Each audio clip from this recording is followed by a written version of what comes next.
chosen breed. You don't see too many like me, cause I am one of the reasons you do what you do when you wanna be me instead of you, cause I am still on beat, showing love to the streets. Come on, you know me, cause that's who I am.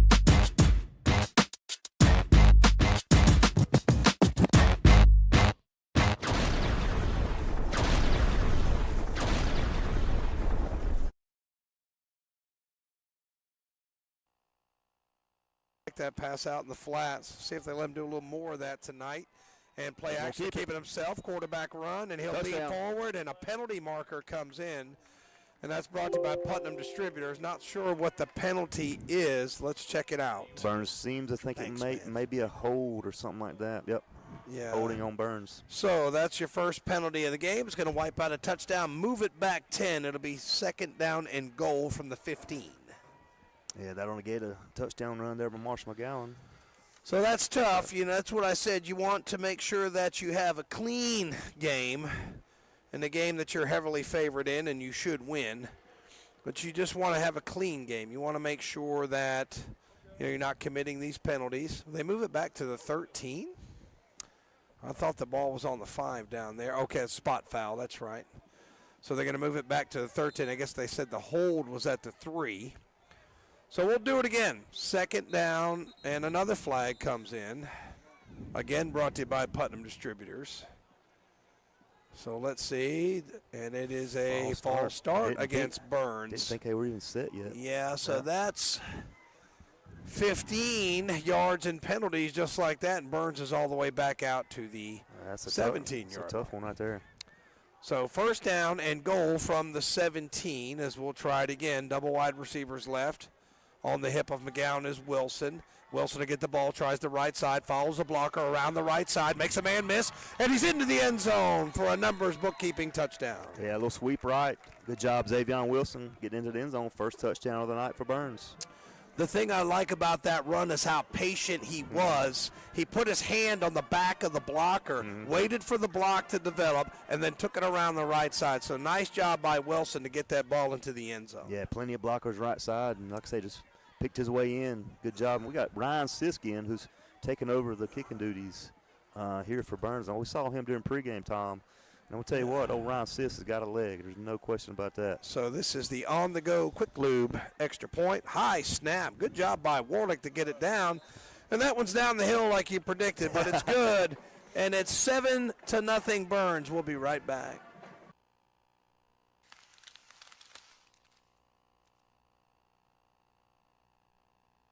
Line. They've got to get to the 22 for a 1st down. Lynch rolls to his right, stops, looks back, avoids another player, throws, catch is made downfield. It'll be a 1st down. Catch is made by number 8, Antonio Wilson.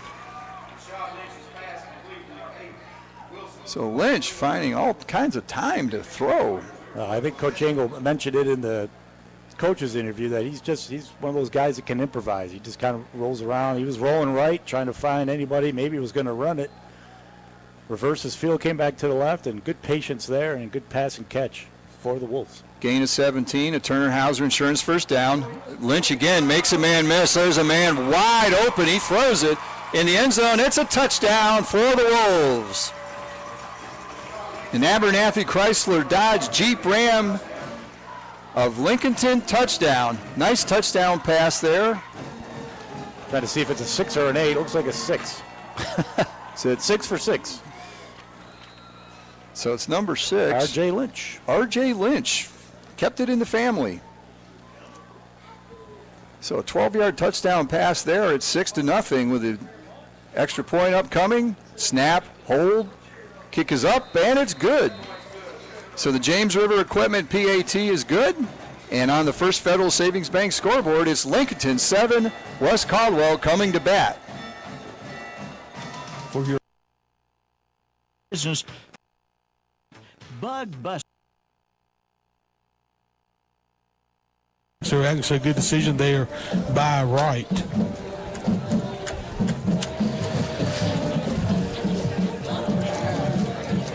Keishad Wright, number 1. He's got 1 touchdown on the season for this team. As Rob said, he was not the original starter. They've gone between Brown and Wright, but all of these guys are important to their team. 3rd down and long. Defense is there. Quarterback down, sacked in the backfield at the 28. Good play there. Look and see, that was Grady Nodine with the sack there. We talked about him last week and how well he played coming in for the Chargers. He's a name and a number that we're hearing more and more. That's just how effective he's been, especially last week and early in this game tonight. Absolutely. Burns already up 7-0 on Thomas Jefferson. Yeah, that's no surprise. I'm sure there'll be a lot more scoring going on in that one tonight for the Bulldogs. Punting team is out, and there is the punt from the 19-yard line. This one's barely going to get across midfield, and then it's going to bounce towards the North Gaston side, but one of their linemen will stop that ball. But it's going to be excellent field position as the Chargers will go 1st and 10 at their own 49-yard line. So a chance here for the Chargers. Great field position. Defense did a good job of holding there.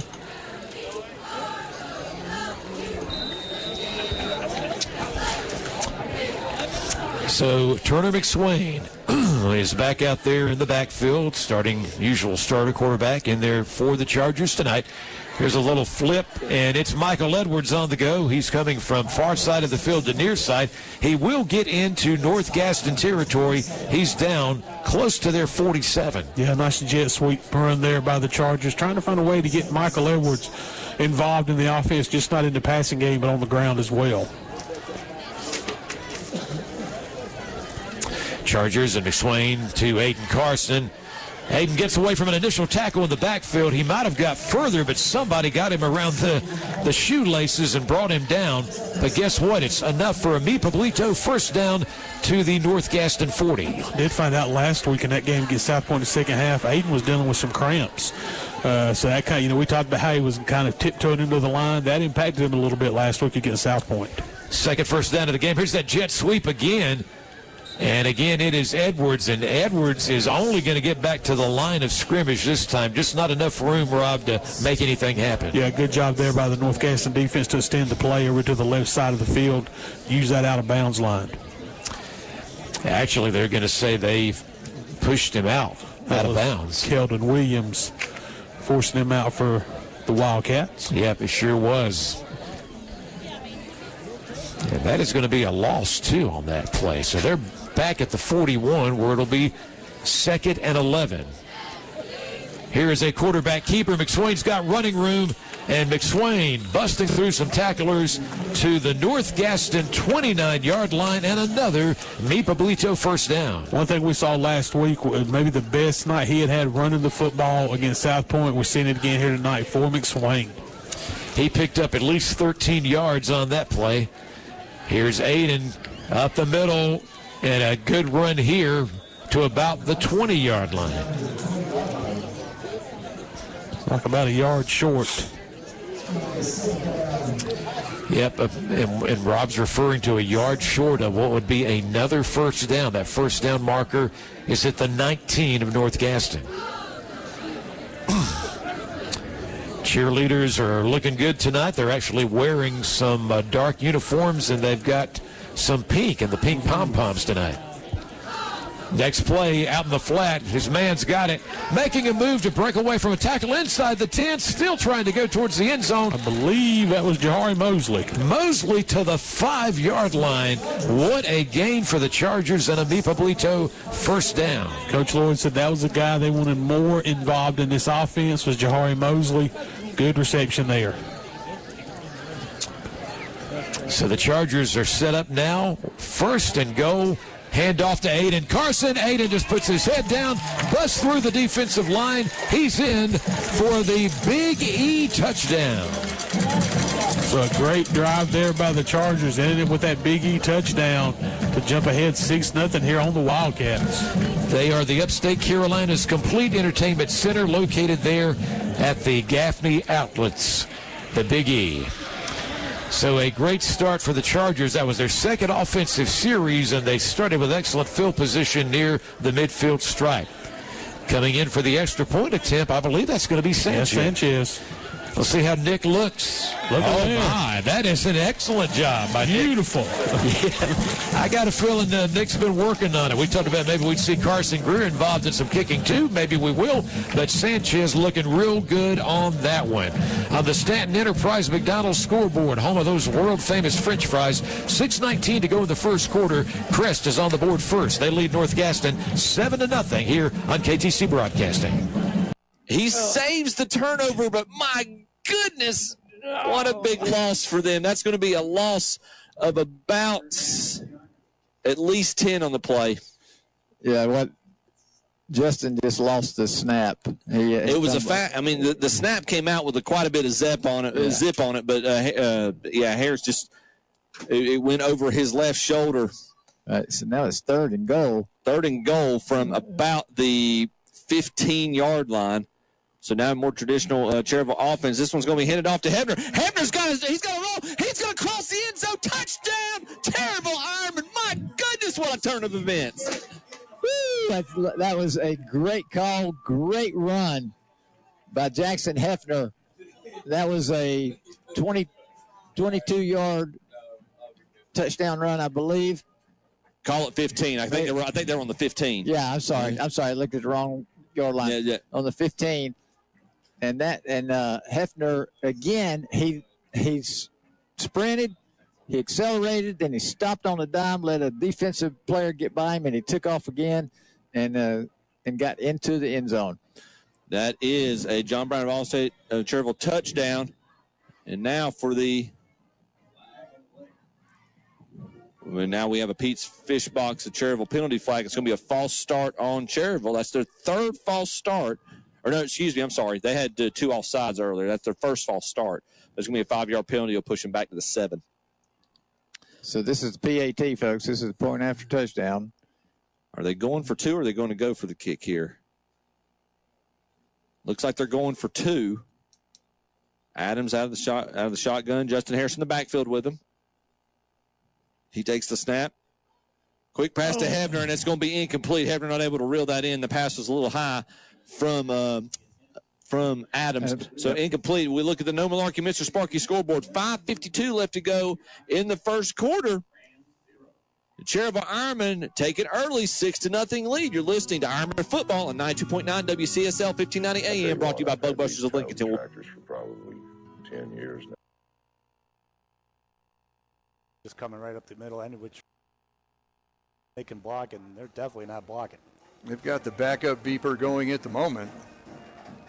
Quisenberry back, scrambles, looks, throws. He's got a man over the middle, catch is made and dropped. Hit him right in the hands. I thought he had it for a second. Pass was intended for number 4, Quisenberry. Is it Quisenberry or Quisenberry? I'm following the Royals following the Royals forever. You know who Dan Quisenberry is. Well, I'm a Yankee fan, so I'm happy that bye-bye Kansas City. City. Here we go. Yep. Yeah, my family's been. I personally, you know what? I looked at my phone in bed. Oh, the Royals got eliminated. Okay, and I went to sleep. So that's how much I care. I don't follow Major League Baseball that much anymore. I've had enough of Kansas Strike City of in the 94. NFL. I don't need any more Kansas City in baseball. You can. Back to punt, and it's blocked. Took a long time to get it off. It was tipped. Ball's picked up by number 24, Savion Brooks. He's going down the left sideline. That one took a long time to get off, and it allowed them to get in there, and the block was made. Yeah, I think that was Traylon Boss, number 4. Again, they're just shooting gaps, taking advantage of this offensive line, and they're getting in the backfield quick, using that athleticism, and they're just disrupting things on the offensive side for West Caldwell. So, again, great field position, this time at the 37-yard line of West Caldwell. Already with a 14-point lead and looking for more, and we've still got 4.5 minutes. Handoff, keeper by Lynch. He goes around the right side, fooled me, breaks one tackle, gets across the 25, down close to the 20. And that'll be a Turner Hauser Insurance first down. Nice rush there by Rashad Lynch. Fooled me. I thought he had the camera guy, yeah. Yeah. Well, it's not good when the right defensive end makes a tackle on the left side of the field. So gain of 15 on that play. Lynch again, this time goes around the left side, gets near the sideline and gets dragged down by number 3, Brian Jones again. So 15 on the first run and another 6 yards on that. It didn't look like he was that far downfield, but the blocking's just so good. Yeah, they're just to take advantage of these ends, getting around to the outside, right or left. Back to pass, Lynch lofts one up the end zone. Dropped by Wilson, but it might have been a little bit of a push-off to give him some space, so a no call there. And it just falls incomplete in this case. Yeah, Ramser for Wes Caldwell on the coverage. Comes up a little hobbled as well. And looks like there might be a timeout. Wes Caldwell. I think Coach Pyland is getting tired of seeing both of his lines getting used.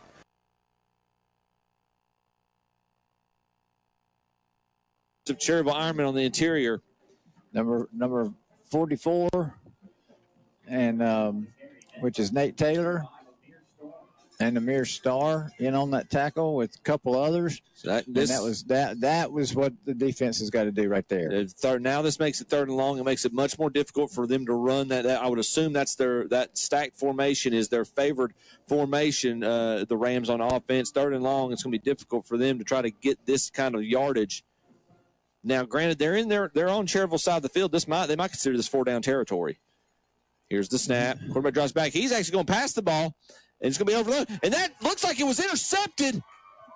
Did he come down with it? Yes. Guess who, Brian? Najee Whitworth.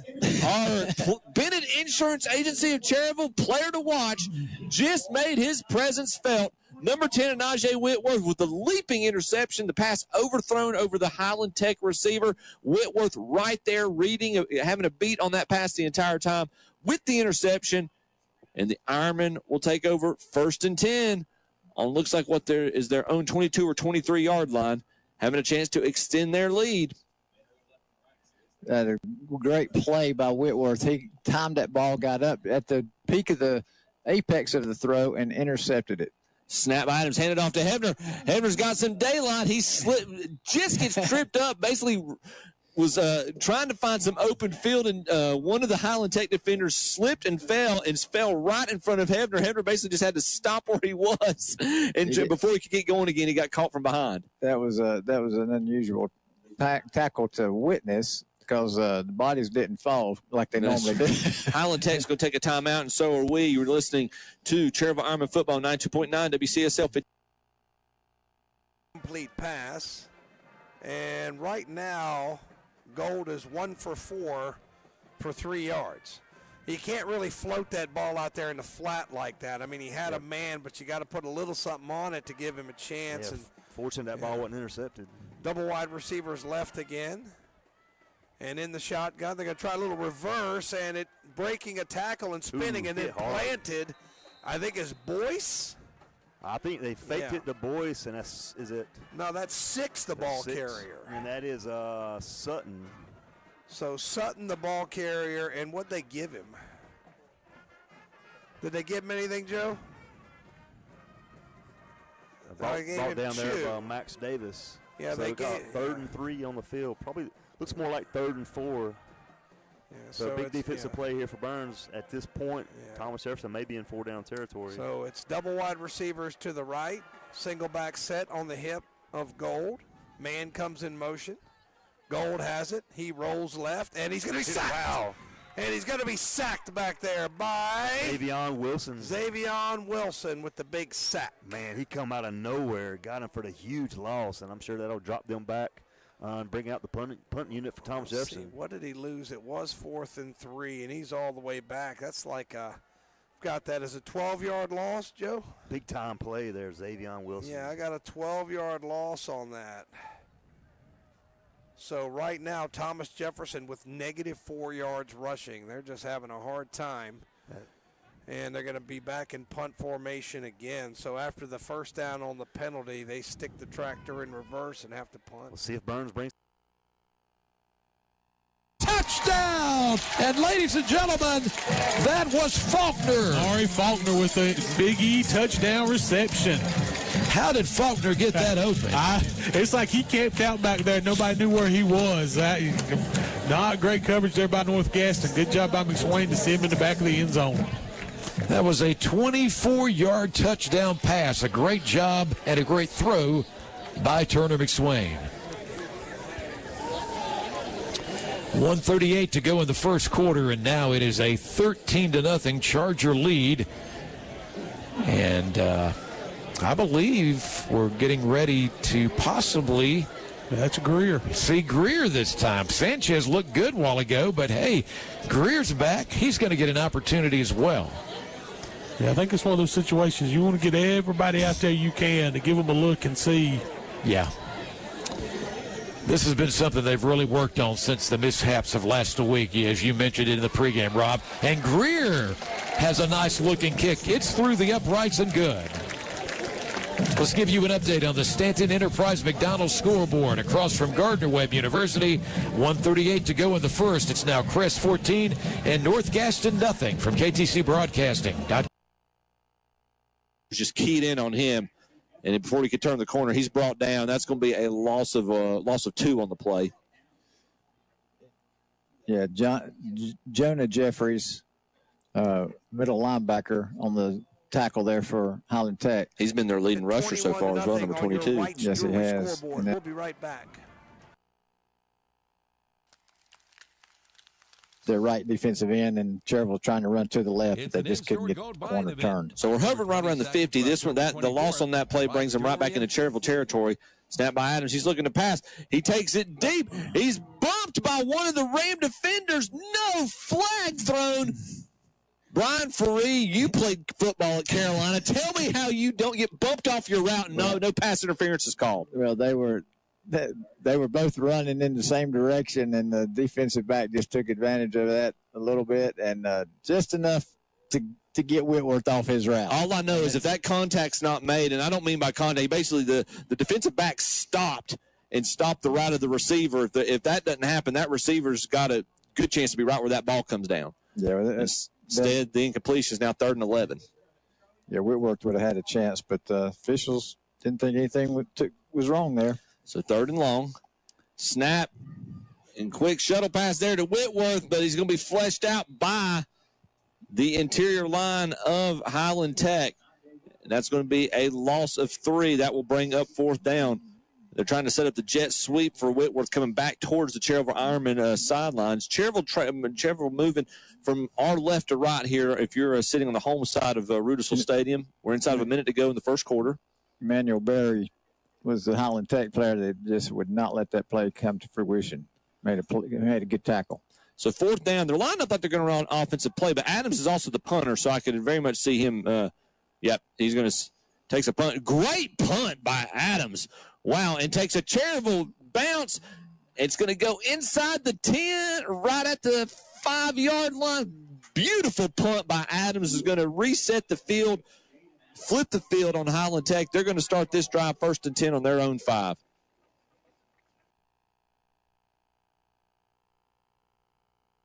You see the touchdown scored, and they're doing the hero shot, following the guy at the bench. All of a sudden, the cannon goes off, and all you see in the video is like, it's like, and we found that the guy shooting for the football team happened to have the camera down in that end zone, so we saw their reaction when the cannon went off.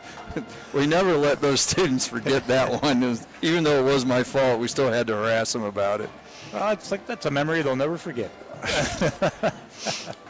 What it made me think of is there's a referee that has an Instagram account, and they forgot to warn him about a cannon in a place, and he's right by the goalpost when they kick. So 1st and 10 for West Caldwell after the timeout. Quick pitch.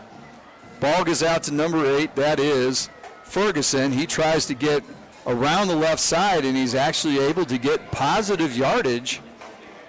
He gets out to about the 25-yard line. We haven't been able to say that on too many plays for West Caldwell tonight. Yeah, I can say if they could just get to the perimeter, they've got a chance. I mean, that they do and they don't, because Lincoln's got good speed out there too. Ferguson's pretty good size. He can run the ball. It's just got to get him up to speed though. It's almost like what's his name for the Ravens there now? You just get up to speed. He just can take off. You just gotta get out there to get up to speed. Quick pass. That's actually going to be a lateral. Flag down in the backfield. I imagine that's going to be holding or a lookout block of some sort. There have been a lot of those tonight. Oh, roughing the passer. Roughing the passer? I think that's maybe. I don't think that was even a pass. Yeah. That was actually a lateral, but okay. Cloninger was in the backfield. It's the only one I could think of. He was the only one in the area. He does. He gets a signal from the line judge on the other side of the field. They're going to confirm the two-point conversion. It is good. So 2 inside runs by Justin Harris gets 8 points for your Cherokee Ironman with 10 seconds to go in the first quarter as we look at the No Malarkey Mr. Sparky scoreboard. Your Cherokee Ironman lead 14-0. You're listening to Ironman Football on 92.9 WCSL 1590 AM, brought to you by Bug Busters of Lincolnton. Up for a great golf experience at the Cherryville Golf and Country Club. One of the Lincolnton players shot in there so fast that he was being blocked 9 yards in the backfield. They finished blocking each other around the 26-yard line. But again, Mayfield just kind of shot that A gap, got right up in there, was able to bring down Ferguson after got tackled for loss. So we got another 5-yard loss. Fix that stat. Actually 6. Rolls out the pass. Oh, tried to duck under the tackle, but he got just enough for the shoulder and helmet. And he goes down, so it'll be a loss on the play. Yeah, Jade Hunter with the sack on that. Well, it's kind of strange. That's the first sack. Of course, there's been 3 tackles for loss. And we got all kinds of things going on with the lights. I don't know if that was on purpose. Is this on purpose or is it by accident? Okay, this was on purpose. They're telling us before the game, Lincolnton got a 5-yard delay a game penalty last week because the lights went off on their own. So the quarterback gets, Blankenship gets dragged down for a loss, and now handoff. They're just trying to get some kind of yardage out of that. They don't get much, maybe about 3. And that was a different ball carrier. I think it was 24. Looks like 66? I don't know. I think it was 24, Jerry Henline. Okay. Tackled by 23. This young man's in my light, but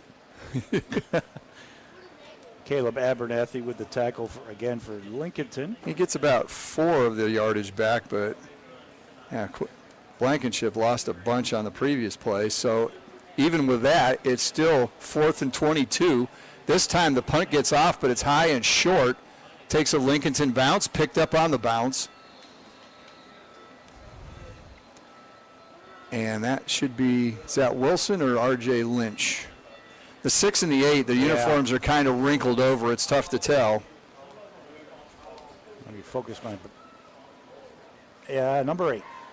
So that was Antonio Wilson. He takes it, and that is the end of the first quarter. So after 1, we're done. It's Lincolnton 28, West Caldwell nothing. We'll be back with the second quarter after this. Ram Power Days are underway. Lost off a tackle there, kind of pushed him out of the way.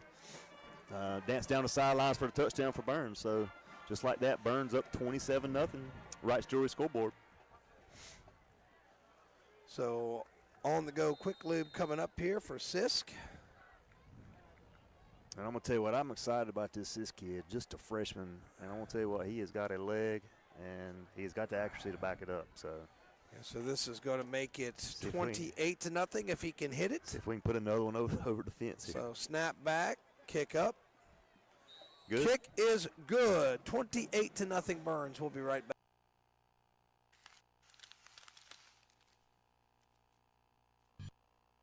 Bye.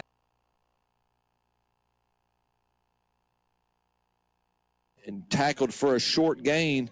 That's going to bring up another 3rd and long. And I know that is what we would want to see. That's what the Ironmen want to see on defense for obvious reasons, but definitely as well makes it that stacked formation that Highland Tech seems to favor or has favored so far in this game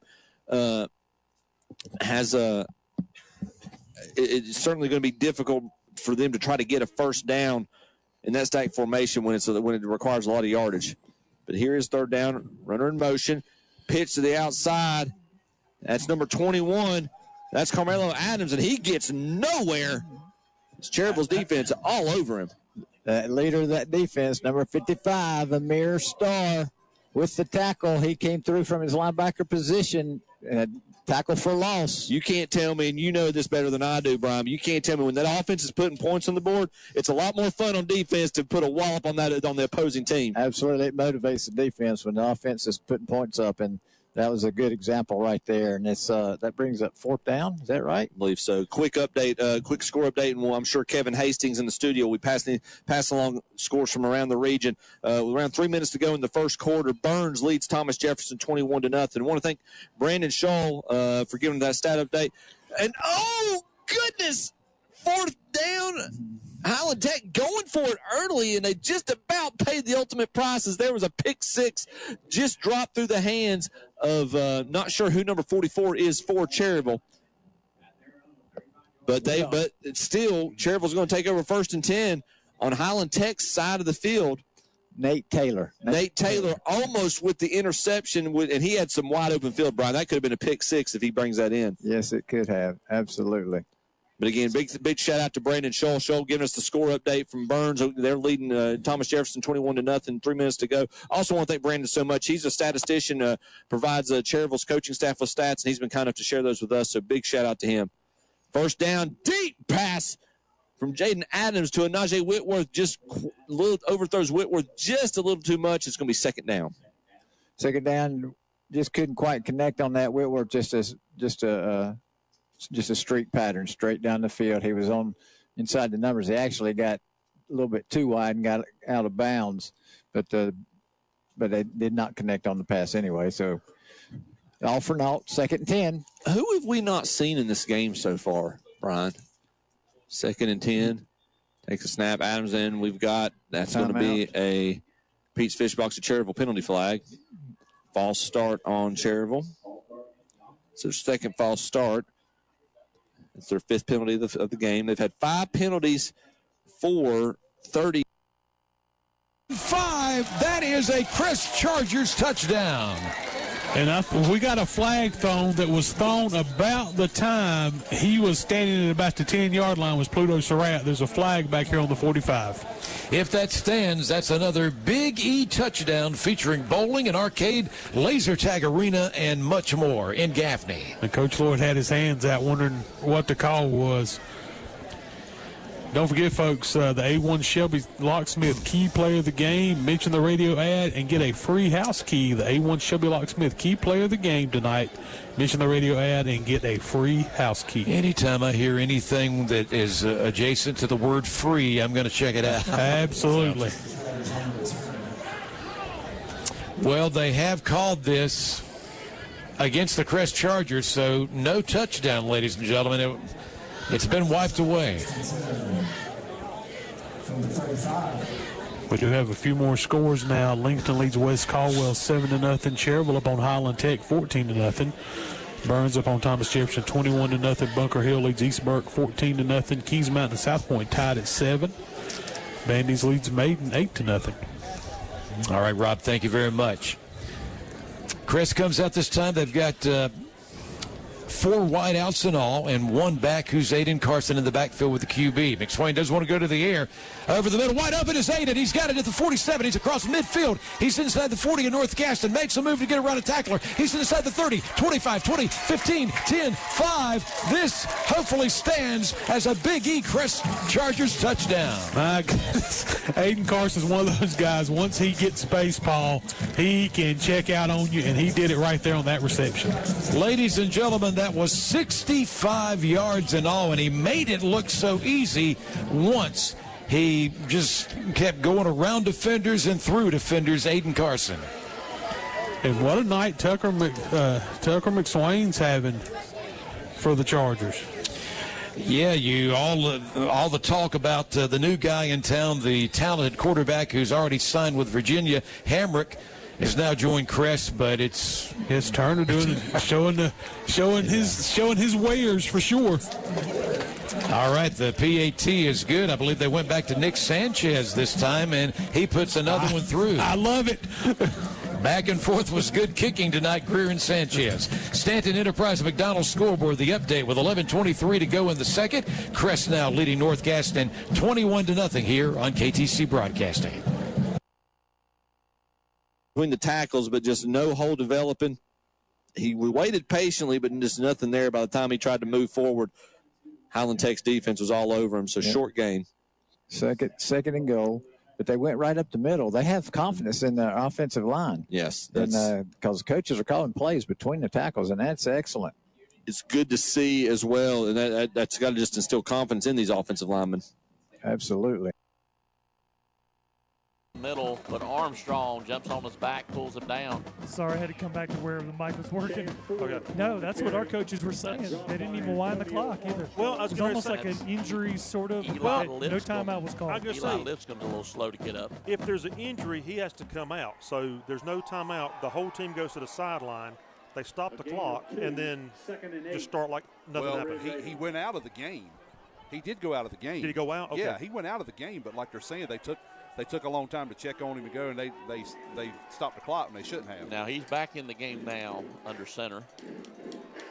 This is second down. Give up the forward right up the middle again. He'll cross the 10-yard line. Not enough for a first down. Lathan Feenstra on the stop. It'll bring up third down. So third and about two. That's what I said, Jay.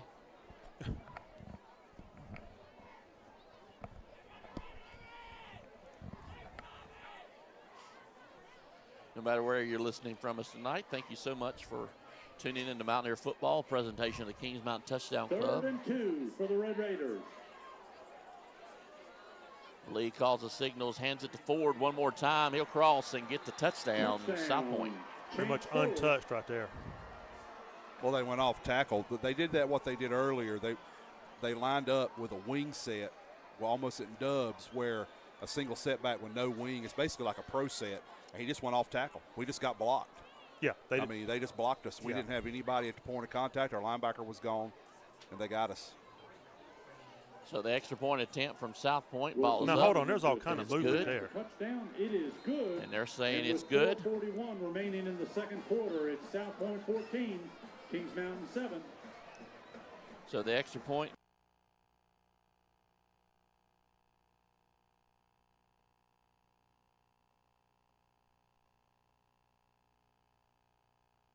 Required. Lease payment term is factored in. A $6,500 EV incentive provided by the lender. Come in for all the details. Make this the summer of Dodge at Abernathy. Chrysler Dodge Jeep Ram 1442 East Main.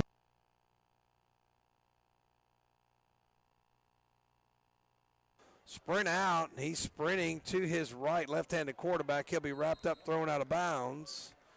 And I think he got positive yardage there. Let's see where they mark it. It's going to be third down. It was 2nd and 16, and looks like they're giving him 5 or 6. I'm going to give him 5. Host of Bulldogs there. I think Johnny Hames, one of the guys over there, make that tackle. Like I say, it's kind of hard to see on this flip side. We're set up on the 30-yard line, so Burns, do the best we can do. Burns held Thomas Jefferson to negative 22 yards rushing in the first quarter. I mean, like I say, you take away those penalties, it's yeah. perfect first half. So it's going to be thrown out, almost intercepted, in and out of the hands of a Bulldog defender. Incomplete. Who got there, Joe? Wasn't sure who got that pass, but hard to see. Incomplete, and it'll be third down and long and punting time again. So after the fumble, it'll be another punting situation. I think that's 25. That is Andre Degree. Almost had him a pick 6 there. Yeah, so Degree stepped in front of it. He just telegraphing a little bit that pass out in the flat. Ball back, punted away, knuckle ball, Decent punt. get away from it. It hit a Thomas Jefferson player. So that's going to make it dead, and Burns will take it on the plus 45. Got a late penalty flag. We may have some sort of personal foul. Looks like a couple guys kind of jawing each other a little bit. Let's see. Why would you be jawing in this game? Don't want to see that. Not sure who it'll be on.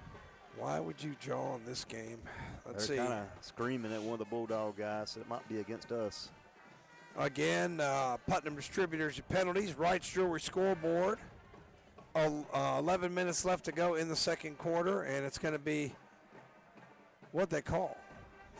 I think it's personal foul. Let's see, dead ball, unsportsmanlike against Burns, dead ball, unsportsmanlike against Thomas Jefferson. So those penalties offset, and it'll be first down and 10. So hopefully no more of that. And McGowan's in the gun again. 28-0 lead, as we told you. And Burns has scored on every possession except the one where they fumbled the punt return. And McGowan, empty set, claps the hands, has the ball, lets it go deep. Man is out there, and he's open, and he waits for it. It's a touchdown. Not sure. Was that Warlick who got it? So Warlick with a 44-yard touchdown, and that makes it 34-0 Burns. Made that grabs, just floated it right in. Nobody within 10 yards of Warlick for the easy touchdown for Burns. So one play and 10 seconds. Like I said, that's just same as last touchdown reception, just 4 outright. Cubs first down. What a gain. They go from their own 45 to the North Gaston 15. Hamrick will hand off this time, and a good job by the North Gaston defense, bringing down in the backfield Aiden Carson. They lose a little bit of yardage. Yeah, nice penetration up front there by the Wildcats. You know, as bad as it's gone when you look at the score, we've seen some things about this North Gaston team at times on defense, Rob, that, hey, they got some skilled players out there. You know, and I was counting, I believe they've got 22 players, I think I counted total. You know, so an uphill battle for these guys, but they do play hard. Another quarterback keeper, Hammer, going to the far side of the field, cuts back in, and he's got a decent gain to get Chargers to about the 12-yard line.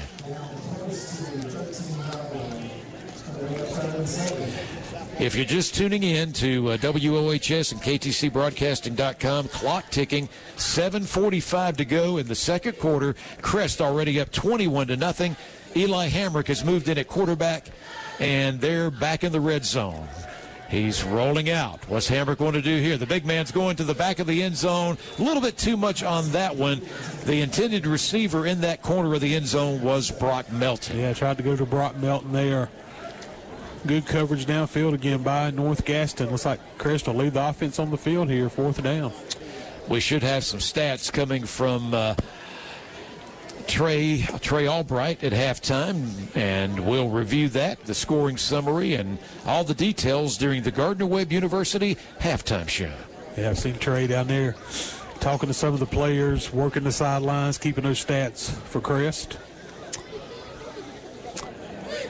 Crest from the 19-yard line, a fake to Aiden Carson, looking, Hamrick, he's got his man at the 10, making his way to the 5, and almost couldn't quite get there, down at the 2-yard line. Nice reception, and I believe, well, was it Tajay Borders, or?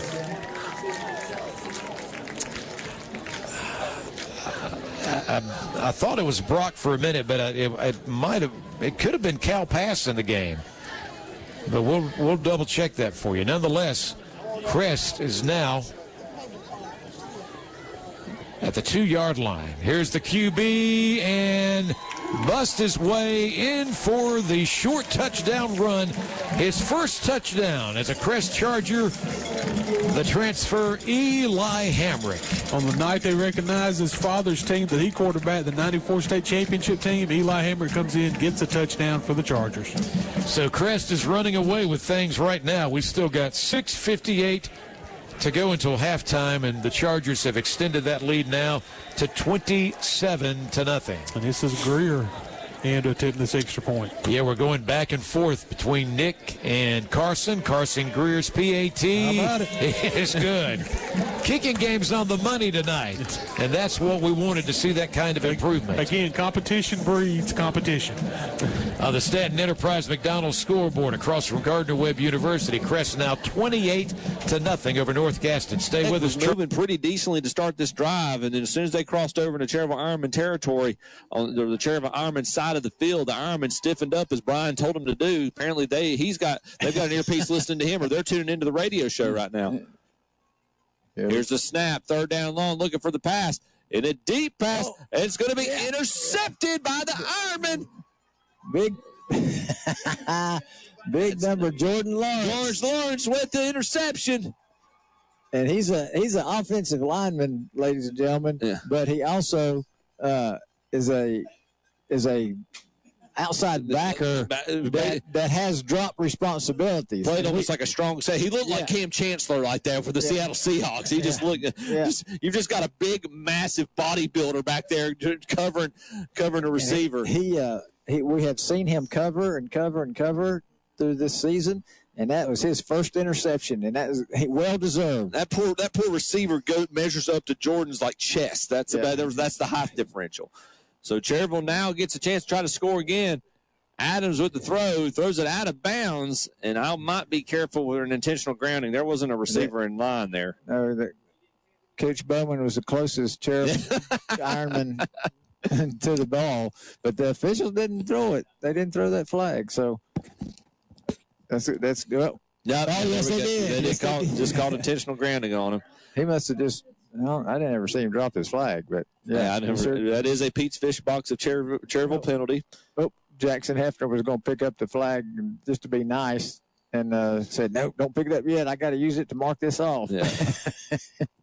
So Hefner put it back down. Hefner's like, "I don't want you to mark it off. I wasn't trying to be nice. I just wouldn't want you to mark the ball." So that's going to be a 10-yard penalty. Jackson's wiser than we think. And a loss of down. So he's being a little cagey. That's right. I'm sure he's being a good sport, folks. We're adding to this story. Yes, we are. So second down, here's a snap. Adams trying to throw it out, this time out towards the receiver, but overthrows. But looks like it was Paxton Pruitt. Pruitt and Adams connected earlier to take another timeout. Should leave them. In there. Really enjoying watching now is the offense is confident in running some of their basic offense and running some running plays and then pass plays, and they are not hesitating to do it, which is excellent. His third down snap. Adams rolling out. He tries to throw across his body. He was trying to get Hefner involved, but it leads Hefner just a little too much to be incomplete. That'll make it fourth down. That's a tough play for any quarterback right there, much less a freshman. Well, in his second start. I'm encouraged, Brian, because we talked about this last week. That's the first play I've seen him scramble out and to his left, where if he wants to throw the ball, he's going to have to throw against his body more than likely. That was almost his patented play last week. So I'm glad to see they've addressed that with him to say, look, that is not ball. 42 seconds remaining in this first half. South Point with the ball. 2nd and 2 for the Red Raiders. Second and maybe I call that a long 2. Blee under center once again.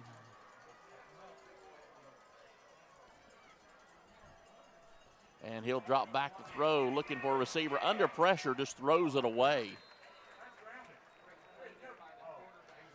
Throws it away. Bring up a third down. 36 seconds to go. That'll stop the clock.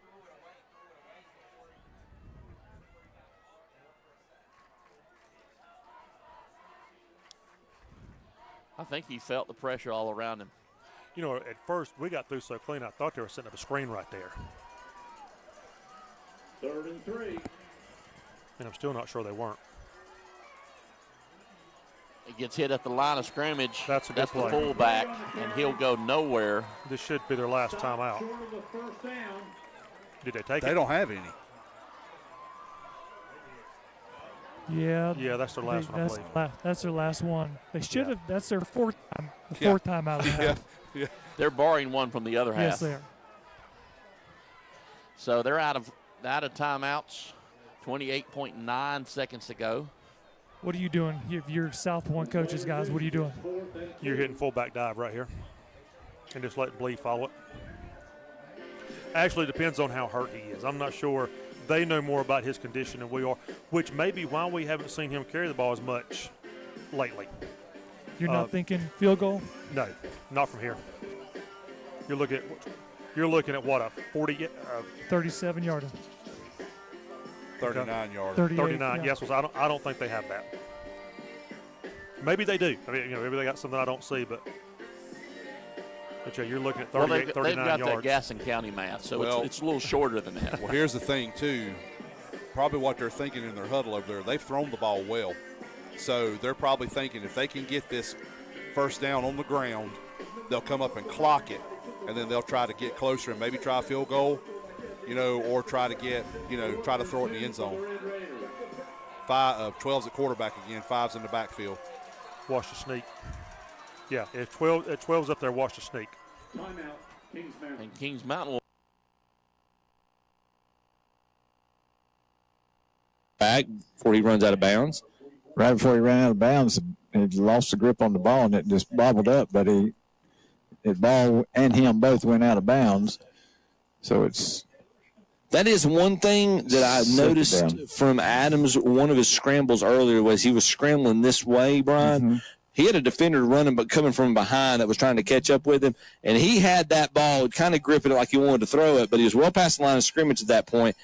He was awfully dangerous. If the defender had gotten his hand poked in there enough, that he was not protecting the ball well enough running it. I think that might be something they want to address. And it was done right in front of his coaching staff as well. That might be something they want to address with him.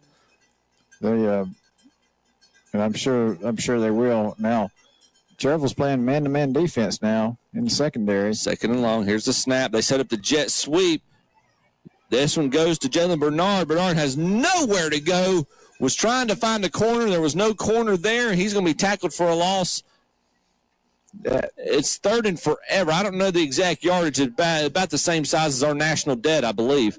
I'll tell you what, that was a very good defensive call on the defensive coach's part for Cherville. They put their guys in man-to-man, and it absolutely took away any receiver that Highland Tech was trying to get open. And it's good man-to-man coverage by the Ironman.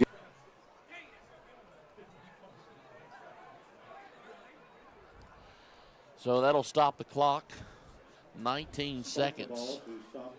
19 seconds remaining in the. Now, Craig, with 19 seconds left, do you dare run it right here, or do you go 2 passes and then maybe look for a run as time's going out if you have to? I think they're going to run it. I would, because they can still clock it if they don't, because they can still get a first down as well.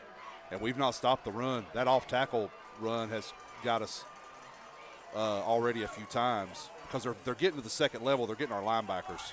Back to throw, corner of the end zone. And good coverage by the Mountaineers, incomplete. Number 4, Jaden Williams in coverage. We have got to make an adjustment at halftime. We are not picking up a soul out of the backfield. We have yet to pick that guy up until it's too late, and then we're scrambling. I'm really surprised at how much they're throwing the ball tonight. That has really surprised me. 3rd and 10. I still say you got to throw it here because if you run the ball and They don't do make now. it, don't make it with 13 seconds, you don't have time. Blee back to throw, rolling to his right side, left side, looking for an open receiver. Keep him Finds in bounds. Ford, and he does keep him in bounds. That should be the half. Thank goodness. And the and 2, and Thomas Jefferson might get a first down by something other than a penalty here. They set themselves up in 3rd and manageable, and ball's on the ground, and who's got it? It's coming up by Thomas Jefferson. And let's see what they've got there. That's going to be. Boys jumped on it. So that'd be 4th down. Let's see if they go for it here. The boys recover that, Joe? 6 recovered it. That's Sutton. So Sutton. And it's going to be a safety tackled in the end zone. That's going to be a safety on Highland Tech. John Hedgepath on the recovery. Tremendous block. And it looked like was that Jordan Lawrence with the block? Yeah, Lawrence was part of it. Okay, for sure. Tack on to so. Who needs a 2-point conversion when you get a safety? How about that? Right. There you go. I was right here. And the official said no. He was in tight defensive coverage. And we see Eli Hamrick holding his hands up too, saying, "Where's the touchdown?" Wow, what a job by Jahari. I don't know how he caught it. The coverage was so tight. And, Rob, it looked like if he would have gone down, if he would have held on to the ball, he'd have been at like the 2-yard line. He was turning, trying to get into the end zone. Absolutely. So, second down from the North Gaston 35 coming up for the Chargers. And again, the transfer who was playing at AC Reynolds is now playing for Crest like his father did back in the 90s. Here's a handoff and on the run. Appears to be Carson to the 29. He cut to the right corner this time for that particular run. Yeah, good run there by Aiden. Give him 6 yards on that. This is one of those games, we'll update you on Burns in a moment. Quickly passing, and it is caught, and just a very short gain to the 28, Jahari Mosley. Well, right now, Burns in the second quarter, 42-0 on Thomas Jefferson. That game kind of going the direction we felt like it would. All right, J-Man Foster, thank you for providing that latest update in that game. Burns having no trouble as expected in a conference game at Thomas Jefferson tonight. 28-yard line for Crest on this next play. And again from the shotgun, the big man Hamrick. Hamrick on the quarterback keeper. And he will be close to the 20, and things may be coming back again as we've got another Freedom Financial penalty flag in the Crest backfield.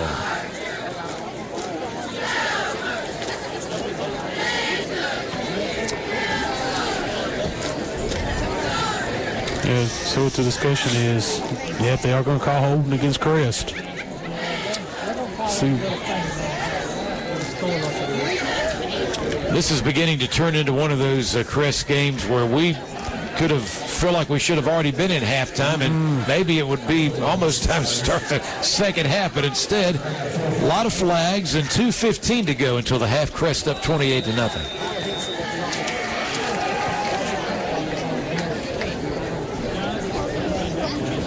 Again, Crest needs a big play here. Get that first down. Down to 2 minutes here in the quarter. A lot of Chargers have contributed to the points on the board. We'll go over that during the Gardner-Webb University halftime show. Hamrick wanting to roll out of the pocket. Passes wide open at the 18-yard line, and then driven out of bounds close to the 8-yard line. Jahari Mosley. It's good to see Mosley. We heard, they wanted to get more involved in this offense.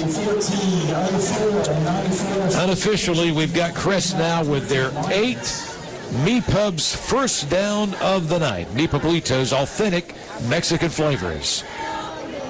To the run, Aiden Carson busting through tackle after tackle. Actually jumped over somebody to get to the goal line. Looks like he's right at the 1. You have to not quite on the goal line. The knee and the ball down at the 1, but that'll be close enough. And now on second down, Crest going to try to get back into the end zone. Back to Aiden. Did he get the ball across the plane? He most certainly did. There's the official indication. The 1-yard touchdown run. Aiden Carson's 3rd touchdown of the game. And that marks another Big E touchdown located at the Gaffney Outlet Marketplace and featuring that 8-screen movie theater right off of Interstate 85. I believe it's Sanchez this time kicking. It is. We've gone back and forth with Greer and Sanchez. Sanchez turn. Brock Meldon is the holder. Ball down. Kick is up. And this one is not going to make it over. No good. I believe it was wide left. And that is. That's going there. So they're going to move that back. It was blocking the back. Okay. Well, and then basically from the advance, how much they had advanced from the point of that penalty, it puts them right back where they were. So 1st and 15 at their own 45. Basically a redo of the last play. Trips left, one receiver right. Adams out of the shotgun, takes the snap, and they're going to run the same play again. Hefner, he's going to try to see if he can he breaks one tackle, slips past one. He's going to be brought down on the Highland Tech side of the 50. So a gain of about 7 on the play. Man, I like watching Hefner run the football. I like him. He's shifty. Like watching him play. He's shifty. Cherville's going to call. I think that might be the last time out of the half for them. So they're going to take a break. So are we. Cherville leading Highland Tech 22-0. We'll be right back. 92.9 WCSL, 59 AM. Cherville Ironman football brought to you by Bug Busters of Lincolnton.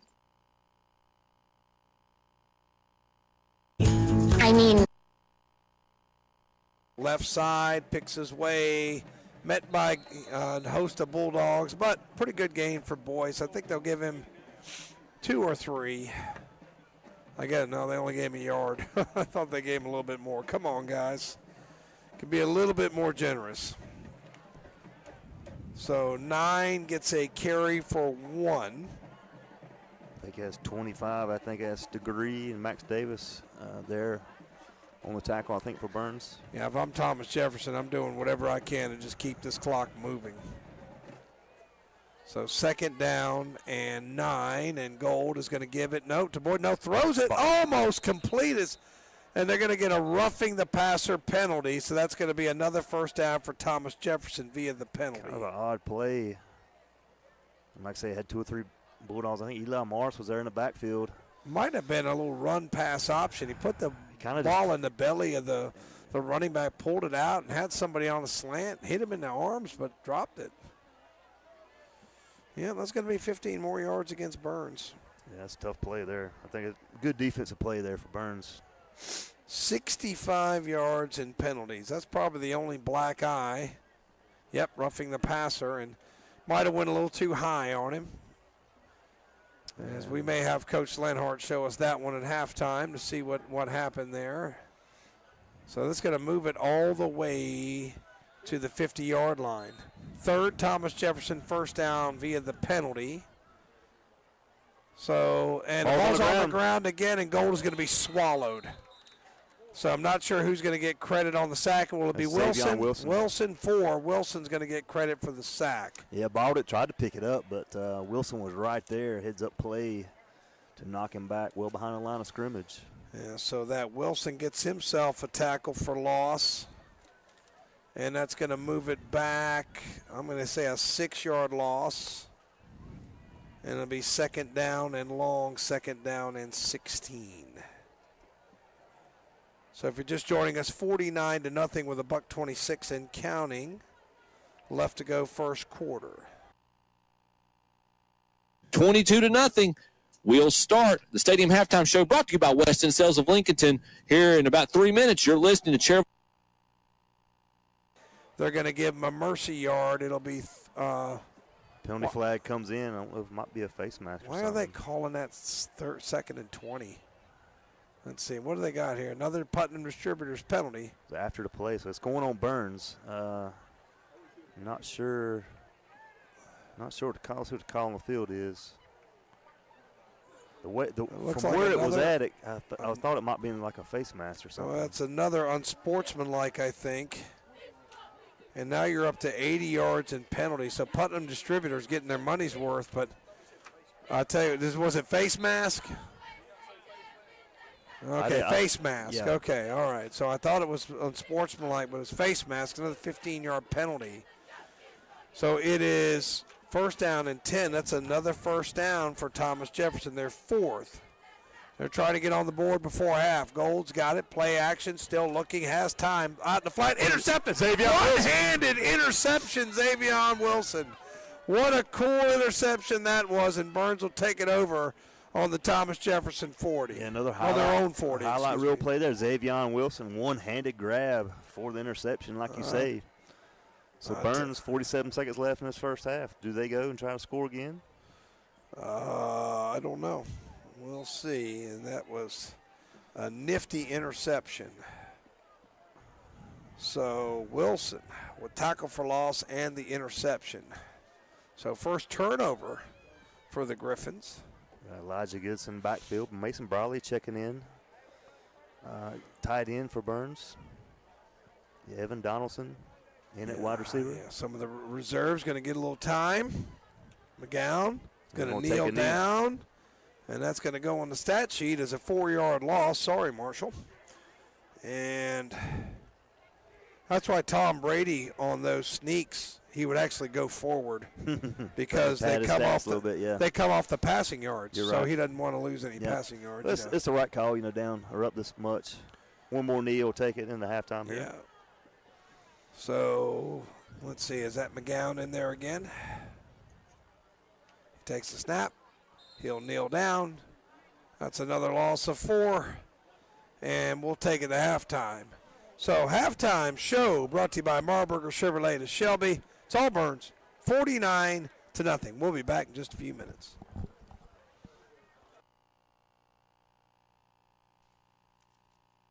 Get the fire you desire on your new backyard grill from Future Energy Company in Shelby. Grilling season is here. Come in and see the line in Napoleon Grills. The new Freestyle with a 10-year warranty is only $4.99.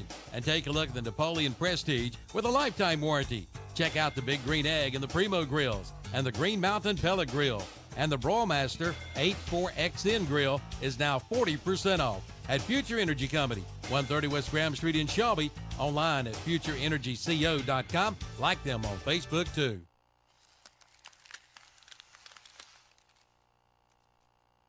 For over 60 years, Honda Motorcycles of Shelby has been serving this area, and they continue to do so today.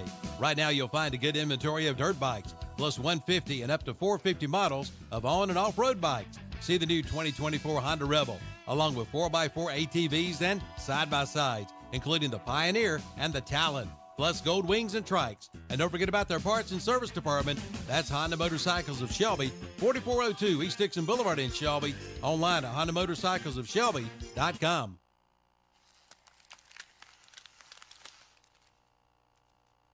You work hard every day to provide for yourself and your family. Why not let someone else help out every now and then? As your local Farm Bureau insurance agent, that's why I'm here. For peace. Gotta hurry, gotta stop the clock for the chains. They gotta get up there and try to spike the ball real quick. Yeah, they'd like to get one more score before the half. And they did a good job. 2 seconds on the clock. How about that? It's not like they need it, but you're talking about really feeling comfortable and a chance for a lot of reserves to play in the second half. And this is one of those situations, too, Paul, where you want to play for game situations. And this is a chance here. You're late in the game, you get somebody a little bit of time left. This is your opportunity to try to move it downfield and see if you can execute that you need to properly. Looks like Chris is going to bring the heavy package in for this one. Might as well get the heavy package involved, and of course that also means that we're going to see Mr. number 99, Kendrell DeGreen. The big defensive lineman usually is out there. He is. And the snap's going to go to Aiden. There it is. Aiden going that right side, cutting back inside, and he easily is in for another touchdown. I believe that's his third of the night. Number 4, that's his fourth. Oh, excuse me. 4th touchdown tonight. 4 touchdowns for Aiden Carson as we go to 0 on the clock. So Crest will have an opportunity to go for the extra point. They're going to keep the offense out there to try to pick those points up they missed with that missed extra point. That's exactly right, Rob. They're going to try to go to get this score to 42-0. The heavy package remains. Aiden Carson again with the handoff. Aiden, yes, he will scamper his way off that right side for the 2-point conversion.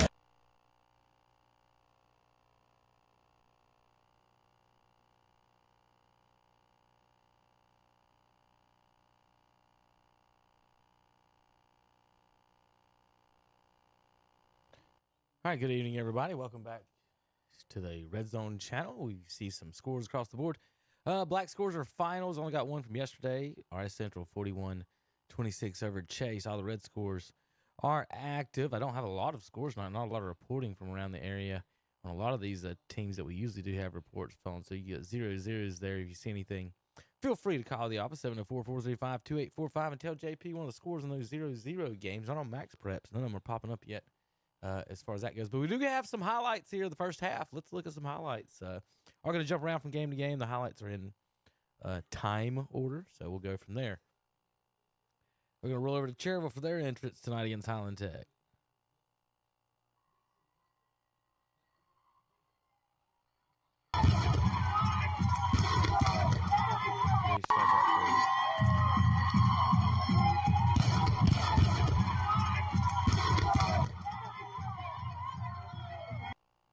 How about Burns taking a 7-0 lead?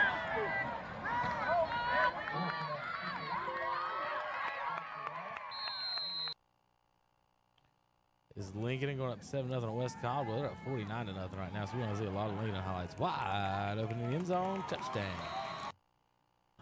How about Lincoln number 14-0? With the strip and the score for the Wolves. How about back over to Cherville? Jackson Hebner with a touchdown, giving Ironman a 6-0 lead.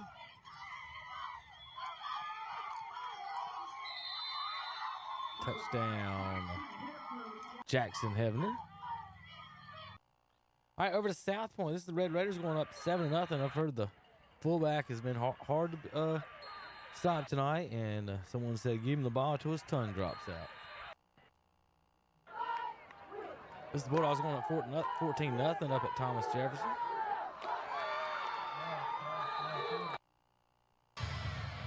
How about Kings Mountain putting it in 7-7 against the South Point Red Raiders? That's their only score so far. How about Najee Whitworth with the pick?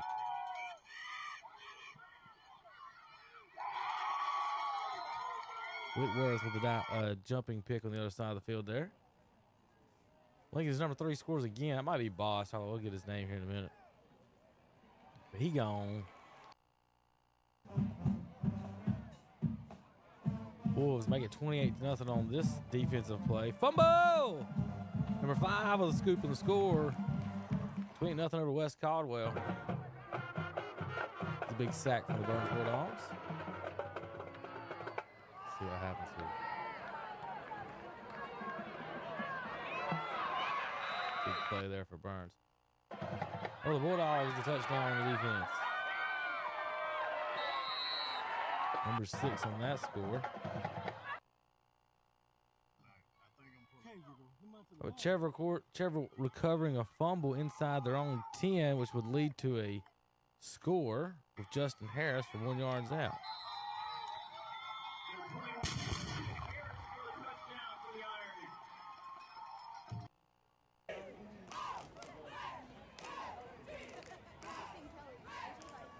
Number 4 for the Wolves. Nifty moves, and he gone. We'll look up their roster. We'll look up the roster here on the post-game show and get all the kids recognized. Bulldogs going up 20-0 on this pass. And run. He gone. Nice little run there for the Bullies. I made it 28-0. South Point takes a 14-7 lead down at Kings Mountain with this run up the middle for the fullback. Lincoln going up 42-0 on West Caldwell. We'll give and go. Pump fake going deep. Got him into the end zone for the score. 35-0. Bulldogs going up on Thomas Jefferson on this play.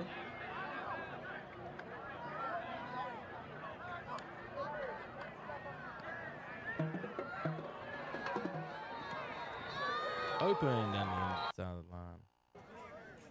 Handoff from this one over 56 yards. Number 4, he gone. Lincoln Wolves over West Caldwell big. Here's a pick off for the Ironman. Allen going deep. Sheriff with the interception. Bulldogs takes the 42-0 lead. And then at Cherville, Ironman blocked the punt and end up getting a safety out of this. And at 22-0 Cherville. Speaking of punt issues, Thomas Jefferson punts it and Burns returns it. Touchdown Bulldogs, 49-0. And that's your highlights from around the area. We'll get the scores updated as soon as we can. We're going to send you back out to the fields here in just a few moments. I want to make sure there's no other new scores I can post before we do. We'll check out the 3A, 1A, 2A, and 3A scores here in North Carolina. Western North Carolina, folks. We concentrate on Western North Carolina. Ooh, I do got an update. Ashbrook, 27-0 at the half. First time we got a score from them. Let's see if I got anything else coming through so far. Nothing on North Lincoln or East Lincoln. Alexander Central now got something on them. How about 28-6? Oops. 28-6 at Freedom right now. Statesville scores again. They're up now 18-0 on West Iredale. Irwin and Reynolds is still the same thing, 20-14. The Warriors, according to the Max Preps. Nobody's updated it in a while. Lake Norman Charter now 22-3. According to the Max Preps. Let's see. Make sure I give you all the most updated scores before you send you back out to the stadiums for to end the halves. Or we got some halftime reports from the actual stadiums you can listen to. Still no score from Bessemer. Still the latest thing we got from West Lincoln is 7-0. Bandies and Maiden now 22-all. After Maiden gets on the board again. I got Burns at 49-0. Got to update them.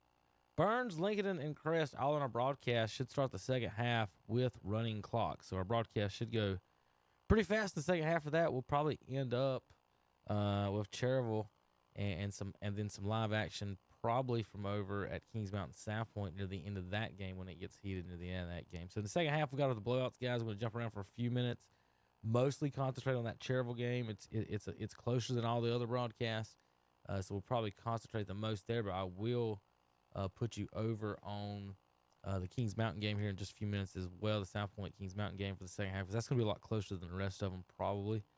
So we're going to do that. Yeah.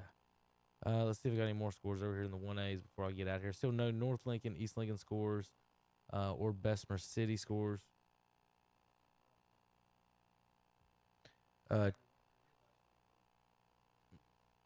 Cherokee's up 20-0.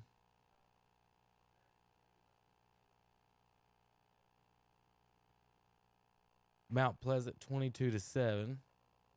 Cherryville 22-0. And I'm gonna take a quick break and send you out to the field in just a moment. Kings Mountain just scored, making it 14-14. Thank you, Steve. I gotta go.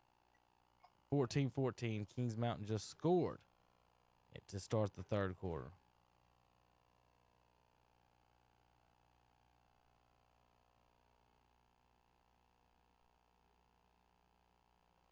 All right, so let's put.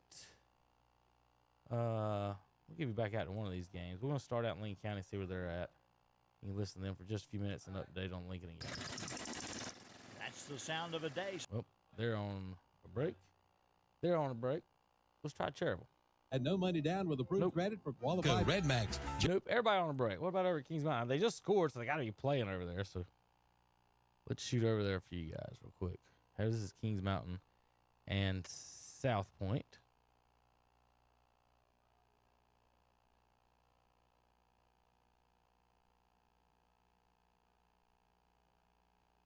So we're going to leave you with that, and then I will check back in just a little bit. We should be live to about 9:30 tonight, guys.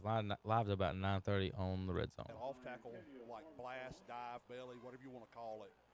They've gotten up on the second level to us because we're dropping our middle backer, which is Antonio. We're dropping him down a lot of times to give another lineman, and I understand why.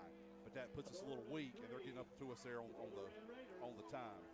second level. And if you watch, we're playing man coverage, and our safeties are they're so tight they're almost like another linebacker out there. Yeah. So we've really got man coverage. We technically have a safety, but he's about 7 yards off the ball. 3rd and 4, handoff right up the middle to Ford. He got the first. Depends on where they spot it, but he's going to be very, very, very close. And they'll give it to him 1st and 10 for South Point. And to your point, Brad, that's why they don't care where they are. Yeah. I mean, when you're South Point, you just think, okay, that's one more first down. That's another 2 minutes off the clock. Yeah, they don't care. They're going to run their offense regardless of where they are. So that's the whole goal behind what they do. Lee once again calls the signals. He's going to give to Ford dive right up the middle. There he goes. Wide open, trying to catch him across the 50, 40, 30-yard line. He'll get drugged down after he crosses the 30, around the 26. To me, he has been their biggest weapon tonight. Yeah. Well, he's a load. I mean, first of all, and he runs like a darn deer, and he's big as all get out. But it's that level. I mean, we're selling out to the dive and the things on the line of scrimmage. He hits the second level. We've only got a safety there. Jeff, correct me if I'm wrong, but has Blee kept the ball since he came off the field? That I don't think so. He's got a tight wing on the right side. Pitch. Quick pitch, and number 11 over on the right side. He'll get drugged down after maybe a 6-yard gain. Now see right there, Crawford on the carry. Right there, if people were watching the play, we did a good job coming up. Ingram came up and took on the wing to force the play back inside, but it took us a little time to get some help over the top. We got an update from our main man, Ernie Blanton. Thank you, Ernie. Burns is up 49-0 over Thomas Jefferson. Only? Yeah. It'll get worse. It's a slow night.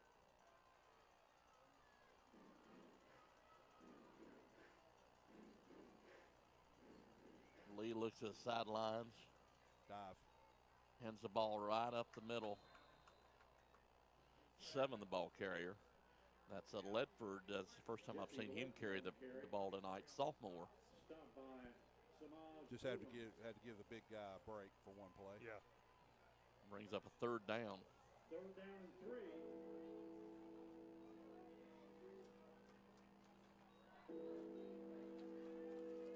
But it's going to be interesting to see when the next time Blake keeps one, how he reacts. And so far, he's not had to. That's what I was going to say. He's been handing it off every time. Dive. There it is again. Ford again, right up the middle. He'll get drugged down right at the 10-yard line. So just off left tackle. 1st and 10. Enough for another first down for the Red Raiders. We've got to start keying on him. Yeah, that's what I'm going to say. It's almost at the point now where, and listen, Blee may keep one and take it to the house, but at this point with him not being as involved, you almost want to make him have to keep it one time. You know, you almost want to concentrate on that fullback every time and see if he will keep it and how he runs if he does. And he may take it to the house. Different quarterback gives it to Blee that time, but he goes nowhere. He gets stopped around the line of scrimmage. Well, there we go. We see him run the ball. On the carry, Patrick Host of Mountaineers. Brought down by number 34, Thomas Fair. Thomas Fair on the initial hit. From the 9. So 2nd and goal from the 9.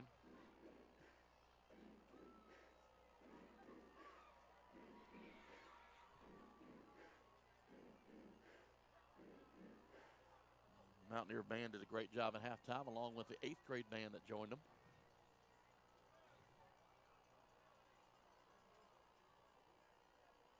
Once again, that's run the ball, the quarterback, and he'll keep it himself. No, did he ever get set, Jeff? Looked like he came in, but he never got set. No, they didn't. He called shift. Yeah, quarterback just jumped the gun just a little bit on that one. I was that over here. I was saying he did not get set. Yeah, I was going to say, I didn't think he did. And he had turned toward, like he was getting set, so he turned toward the line. So it's either a false start or illegal procedure 1.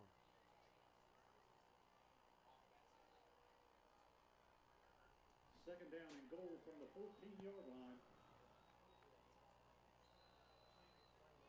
2nd and goal from the 14. Blee back under center again. Man in motion. He drops back, look for a pass under pressure. He's got a receiver. He's going to walk in the end zone. Touchdown, South Point.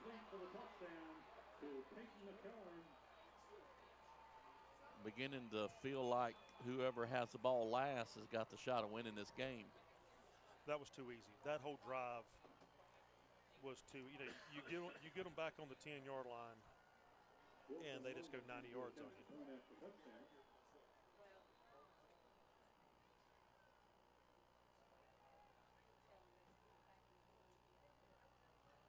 Ball is up, and it is good. So they'll go up by a touchdown. We'll take a break. We'll be back. More Mountaineer football right after this.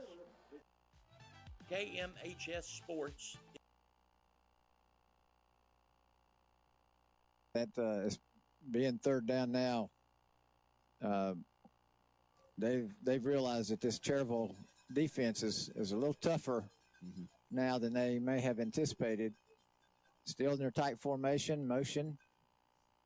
It's a pitch out to number 3. That's Jalen Bernard. Bernard trying to turn the corner, but he is going to be forced out of bounds, maybe back to the original line of scrimmage. A late flag. That's going to be a Pete's Fish Box Cherville penalty flag. And that's going to be on number, well, we don't have his number either, number 90 for Highland Tech, and I think it's a late hit or either a hit in the back. I'm pretty sure that's what's going to be the call there for number 90. So the officials are figuring it out. How's that going to affect the down and the yardage? Well, they're talking with the Highland Tech staff like they're saying it's against Cherville. Sure are. They're marking it off. Yeah, they're moving it off. I was totally wrong, folks. My apologies, because they're going to say just a personal foul on Cherville. They're going to say Cherville started it. Wow. It's dead ball. It's after the ball or after the play. So 15-yard penalty. That's not what you want to see on the opening drive. Number 90 was acting like he was guilty of something. Yeah. and one of the Cherville linemen were pointing to him. So anyway, they fooled me. I apologize. I spoke too soon. So first and 10. After the penalty, they've crossed over into Cherville territory. 1st and 10 on the Cherville 48. Takes a snap, handoff up the middle to Jonah Jeffries, but Jeffries met by a couple of Cherville Ironmen after a gain of 2. And that looked like number 44, Nate Taylor, in there on that tackle. So it was a gain of 2, 2.5, maybe 3. Ball's basically where it's in the middle of the field. Mm-hmm. It's in between the hashes. It kind of favors the hash on the Highland Tech side. Highland Tech in solid white jerseys, solid white shirts, solid white pants, blue numbers with yellow outline. They got blue helmets with white trim on the helmet. Cherville in solid black shirts and pants, kind of gray numbers, and their blue helmets with logos. Second down, scrambling. Ball pops out, and we've got an official signaling that Cherville has recovered it, and they have the 3rd fumble recovery of the game for Cherville. That's the 5th turnover by Highland Tech. Well, that play was they snapped it to number 21 there, Carmelo Adams, and he faked a handoff, but this kept coming around to the end, trying to get a sweep going, but the defense kept them from turning the corner, and then the ball got popped loose, and the Ironmen fall on it, and they got possession 1st and 10 from their own 45. After the 15-yard personal foul penalty, Highland Tech not only not able to capitalize, they turn the ball back over to Cherville. It's 1st down, handed to Jackson Hebner. Hebner trying to create something, but nothing there. Tried to cut back, and he's going to be brought down for a loss of about 1 on the play. 2nd and 11 at the Cherville 44-yard line. Travis Woods from Highland Tech, number 51, the guy on the tackle there, with at least a couple of other teammates. They got that. They were not fooled at all by anything in the backfield that time of the Cherville Ironmen. Highland Tech made a very good defensive stand right there. 2nd and 10. Here's the snap. Hand off to Hebner again. Hebner trying to find some space. Bounces off one of his offensive linemen. He does find that space he wants. That's going to be good for a 1st down and a little bit more. That was a great run by Hefner. He has such a good ability of being able to stop and get behind his blockers and let a defensive back or a defensive player get out of the way, and then he can reaccelerate. Wow, what a great run by Hefner that time. You brought up the comparison to Barry Sanders, and what you just said is exactly what Sanders, what might have been the best ever to do, was the fact he was able to stop on a dime, and then when he started again, that first step was basically right back at full speed, what he was doing previously. First down. Looks like it's a fake handoff, and then keeper by Adams. Adams gains them out 2 or 3. After that tackle, Adams may say, hey, I'm not going to fake that anymore. I'm going to give it to you. He was brought down a little bit of authority on this. Yeah, he does. And I'm telling you something, Brian. We've got the ball. We're obviously a run-based offense. We can be a run-based offense. We're almost inside of 7.5 minutes to go in the third quarter. The clock can be your friend right now. Yes, it can. Absolutely. Oh, and got a whistle. I'm glad I could offer the announcer's jinx to stop the clock. False start on Cherryville, so that's going to back them up 5 yards. They were at the Highland Tech 36, but that's going to back them up to the 41. It'll be second and about 12.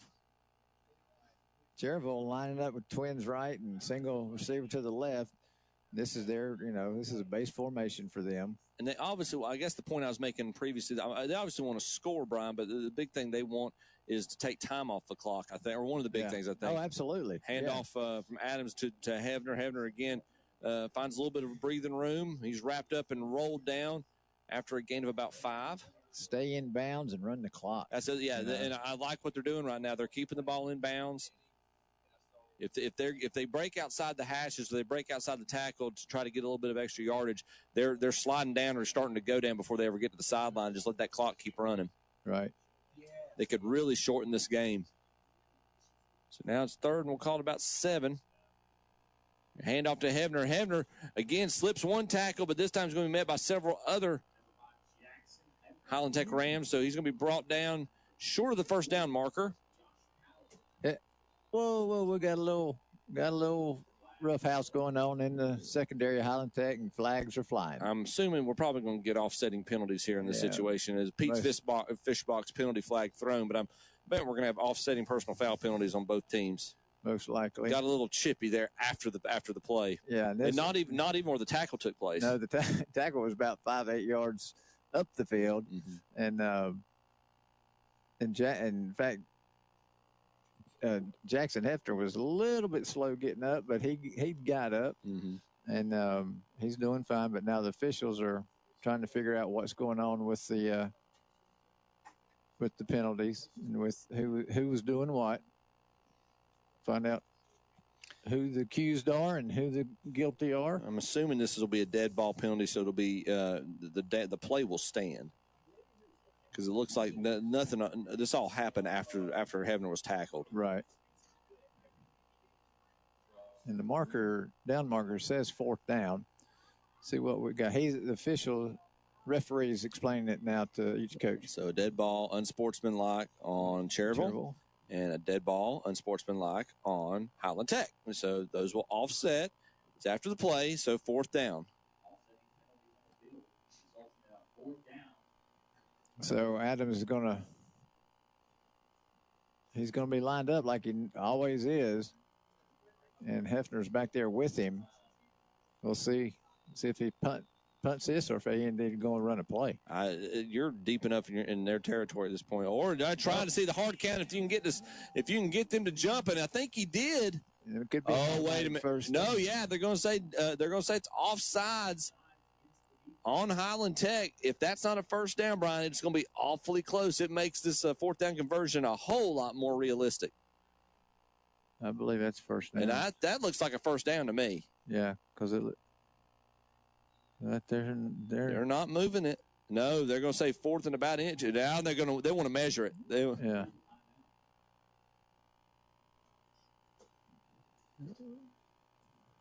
No, they don't. The official comes in. He says, nope, correction. That is going to be good for a Medical Center Pharmacy of first down. So the hard count works to the advantage. Okay, so now you got Hefner in the backfield, and you got Justin Harris lined up as a tight end, whereas actually a wingback on the left side. Clock continuing to run. Adams takes the snap. Looked like he was going to run. Then he gets rid of the ball. Did Whitworth catch that? Yes, he did. And Najee Whitworth with one of the best catches I've ever seen in my life. Oh, my goodness. Woo. Oh, there's a flag.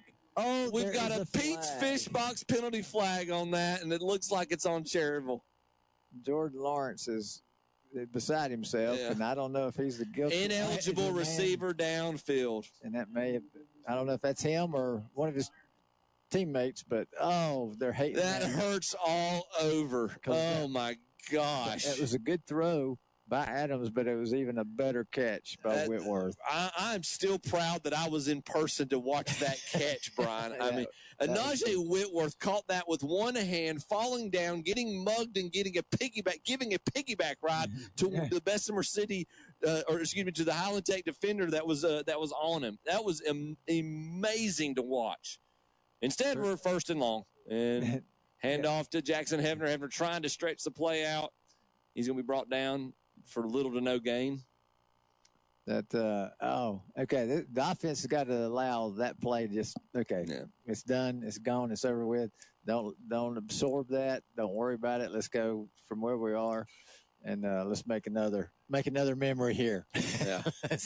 I'll tell you the good thing about all this, Brian. Take a look up at that clock. We're almost inside of 5 minutes to go in the third quarter. Yeah. This drive has done partly what they wanted to do and to keeping the clock running. Adams completes the pass to number 3, to Pruitt.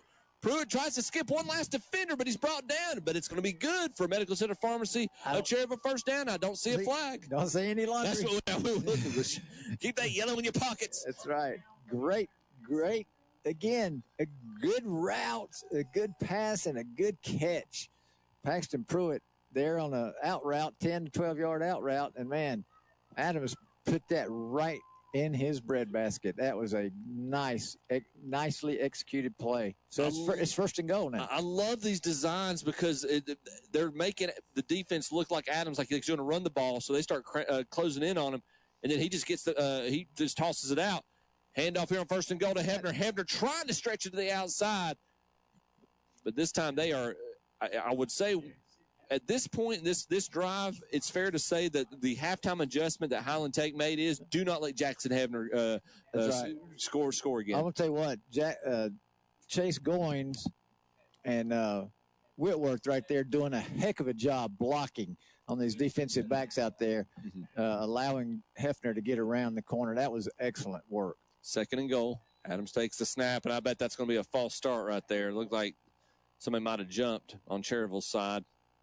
And that will be a false start, so that'll push them back an additional 5 yards. So now it'll be second and goal from about close to the 15.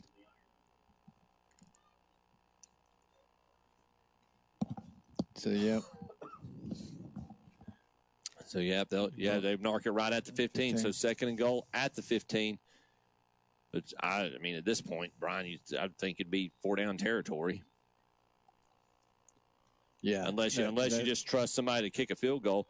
And this time, they get some of that yardage back or get that yardage right back. The hard count gets Highland Tech to jump. So the 5 yards that they just lost, they get right back.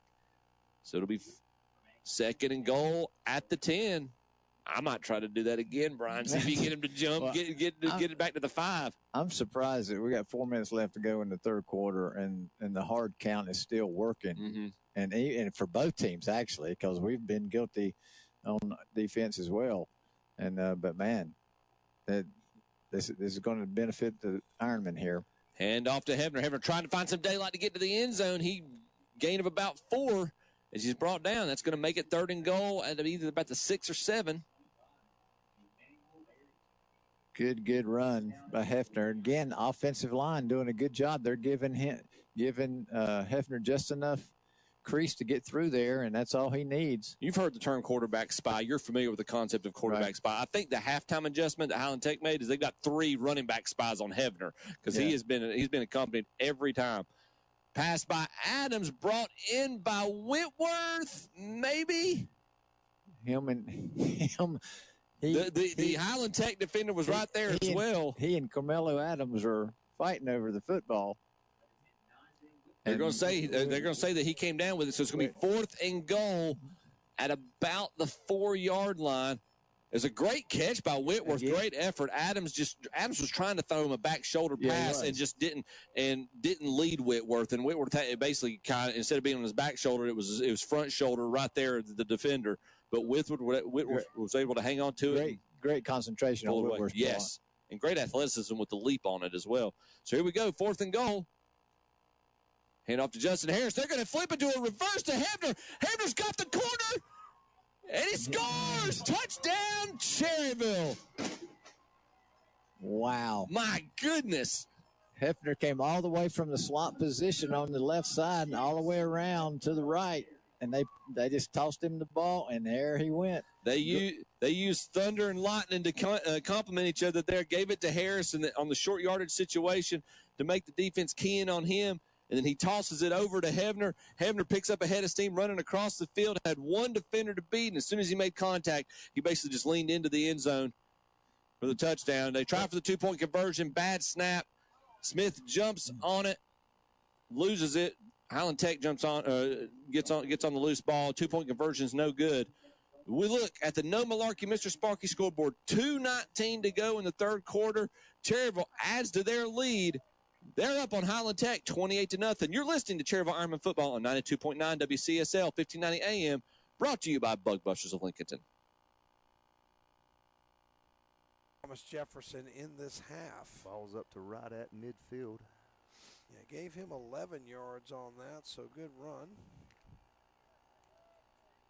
All right, so 11 and 8 is going to be what it is. Boyce in the gun again, and he's going to give it to Sutton around the right side, puts the head down, drags a tackler, maybe got a yard, second down and 9. Not sure who was in on that tackle. Is that 65? That's Braden Smith there on the tackle. So Braden Smith. Braden's in my second period. All my kids getting a little bit of action here. Glad to see. Got Jude Towery out there. Yeah, Jude. Another one of my kids. He's in second period. So it's an all Centophony Civics class lineup out there right now. So 3 minutes, 33 seconds left to go. We will be bringing you a post-game show. And the post-game show brought to you by the Stamey Funeral Home of Falston. We'll give out some post-game awards. Triple wide receivers left. And Boyce in the gun. He'll throw it. And he looks. He has somebody out in the flat off his fingertips. Incomplete. Yeah, pass intended for Magana. Camp out there on the coverage for Burns. So it's going to be third. Why is the clock stopped? Oh, it's running now. It's running okay. now. Yeah, I saw it. They stopped it momentarily. Yeah, they stop it, and it's like, keep running, dude. Just take your finger off the button. You might be right. They might be having the students up there running. I'm telling you. It's kind of been a little weird tonight. So is it third down and 8, Joe? I think it's third down and 8. Okay. All right. Well, we got a little confusion there.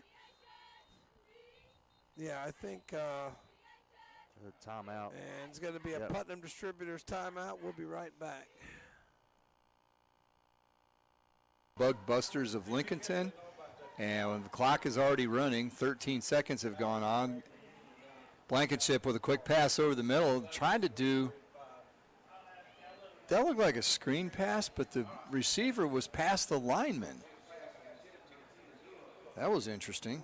Yeah, they ran sort of a play in the first half where they ran the play action, try to pull up the linebackers. I thought that was kind of the same look, but they didn't run it quite the same way. Yeah, it was really weird because the linemen were behind the receiver that was thrown to. I'm not sure what happened there. Lincolnton was running a player on late, and they still were able to make the stop. So they get the ball back on their own, on the Warrior 37-yard line. I'll get it right here in a second. Lynch still in at quarterback, hands off to R.J. Wilson, number 6. R.J., no, it is R.J., yep. No, it's, yeah. Number 6, yeah. Lynch handed off to Lynch. That's what threw me off. That's for me, too. I was like, wait a minute. It is Lynch to Lynch. It was Rashad handing off to R.J., and their sister wins homecoming. So quite a night for the Lynch family. And Lincolnton in general.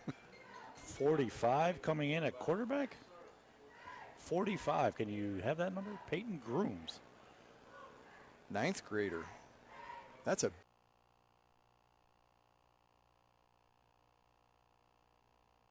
And like them on Facebook, too.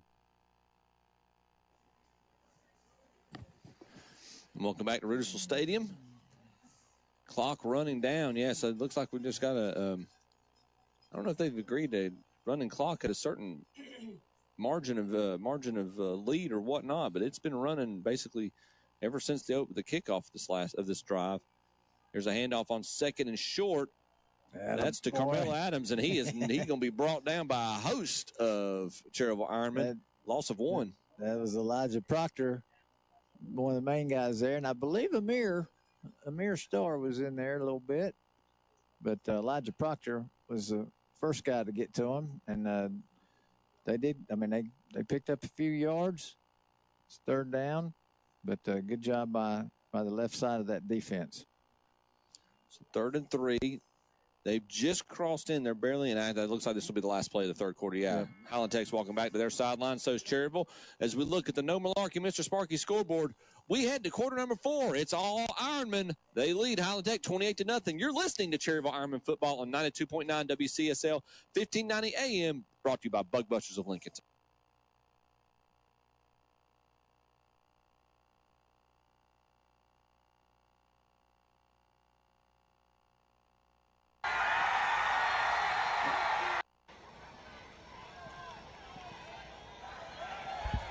All right, some highlights before we sign off here about 9:30. Going to sign off on the red zone about 9:30. This is Kings Mountain making it 14-14. See if we can get this one going too. This is South Point going up 21-14 on their pass. So a lot of passing here in the second half. And they're at it's 21-21 now. How about the Ironman on the fumble recovery? 71 pick it up here. Against Highland Tech. They're up 28-0 right now. Hey, how about homecoming at Thomas Jefferson? Let's see if we got us a queen here. Julissa is the daughter of Julius and Kelly Bell and plans on attending the University of Georgia to study political science and broadcast journalism. After all, ACA homecoming king is Mr. Gary Blankenship.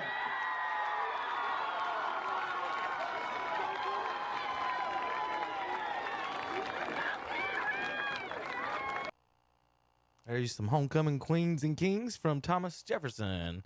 All right, back over to Lincoln where it's 56-0.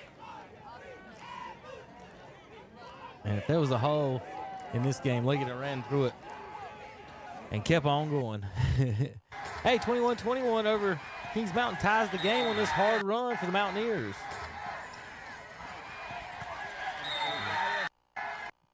Burns finishing up Thomas Jefferson right now, 55-0 up there. 63-0. Lincoln goes up on West Caldwell right now. Good grief, they're just killing it up there. 28-0. This is the Ironman on the reverse. 4th and 1. Into the end zone. Touchdown, Ironman. And that made it 28-0, folks. So we're going to send it back over to South Point and Kings Mountain for the last about 10 minutes of the broadcast. Let's see. I've got Burns at, was it 55 for them? 63, I think, for Lincoln. Good grief. So it's 28-21 now. South Point leads over Kings Mountain. They must have just scored while we were away. So the Red Raiders are about to kick off to Kings Mountain here in just a few moments. We're going to do a little bit of clean up with our Cherryville broadcast, our other broadcast real quick, but we'll be going over to that Kings Mountain game here in just a minute. I'll let you check in with Chris for a moment. Mentioned them a lot earlier tonight. Freedom Financial Penalty Flag, guiding your financial freedom across generations. If you get flagged, don't let those penalties set you back. Freedom Financial will keep you on the right track in Forest City. And that's definitely something, as well as the night's gone for the Chargers, something that Coach Lloyd can take out of this game. Chargers do have a lot of penalties tonight. Yeah, it didn't happen that way in the first quarter, but once we get into the second and beyond. Here's a quarterback keeper. Look at Brock go. Man, somebody got him, tripped him up, or he might have gone even further. Gets across midfield to the North Gaston 48. Yeah, just got him down around his ankles. Again, we see what kind of great athlete Melton is.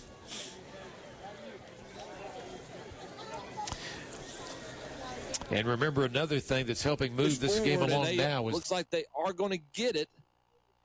Yep, they got it. He spotted. Second or third or fourth or fifth or however many efforts there were, he crossed over. And, yes, they just signaled that it will be a Medical Center Pharmacy of Cherryville first down. It'll be 1st and 10 at the Ironman 44-yard line.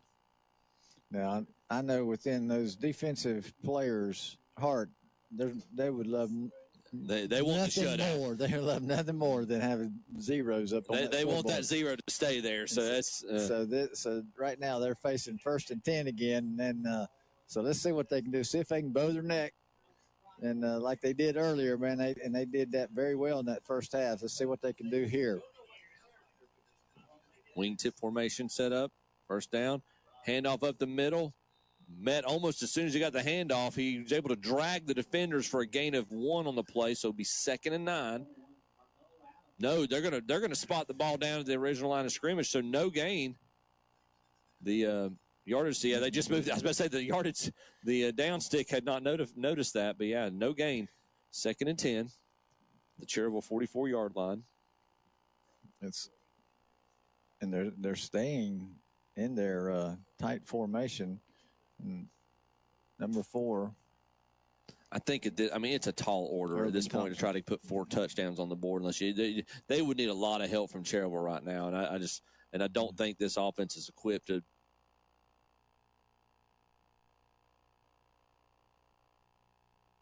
he's down. Yeah, Josiah Hill on the ground. So while they tend to him, we'll step away. More Mountaineer football. Stay with us. KMHS Sports.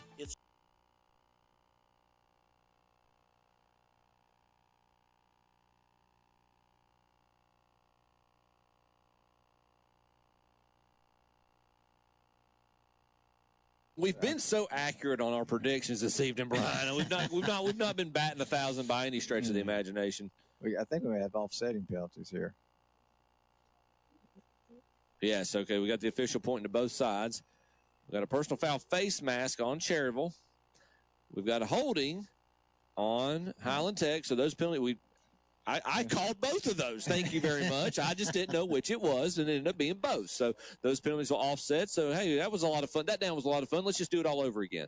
Okay, he's getting close to talking about himself again. Anyway, we'll. No, you were right, my partner. You were absolutely correct, buddy. It's only going to be bad if Chip Carter starts talking about himself in third person. You know what I'm saying? 2nd and 10. Here's a snap, handoff up the middle, and that is Adams looking for some daylight on the outside. He's going to be brought down. That's going to be a gain of about 3. That good job by the defense on this left side. They would not let him get to the sideline. They would not let him get in a crease. That was good pursuit angles by the defense, Cherryville defense.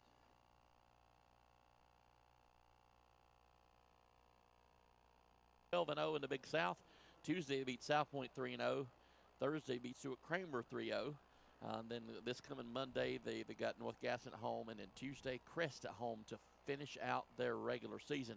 Men's soccer, they dropped 2. They lost to Crest 3-2, and also lost Wednesday to Ashbrook 8-0. They're at Hunter Huss Monday. The women's tennis team, they played South Point, won 6-3.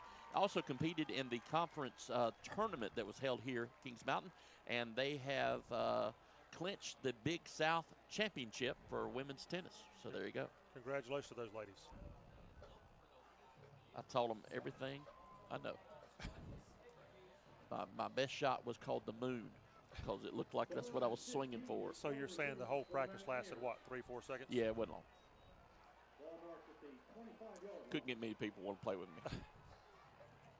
Empty backfield, back throw again, looking for an open receiver.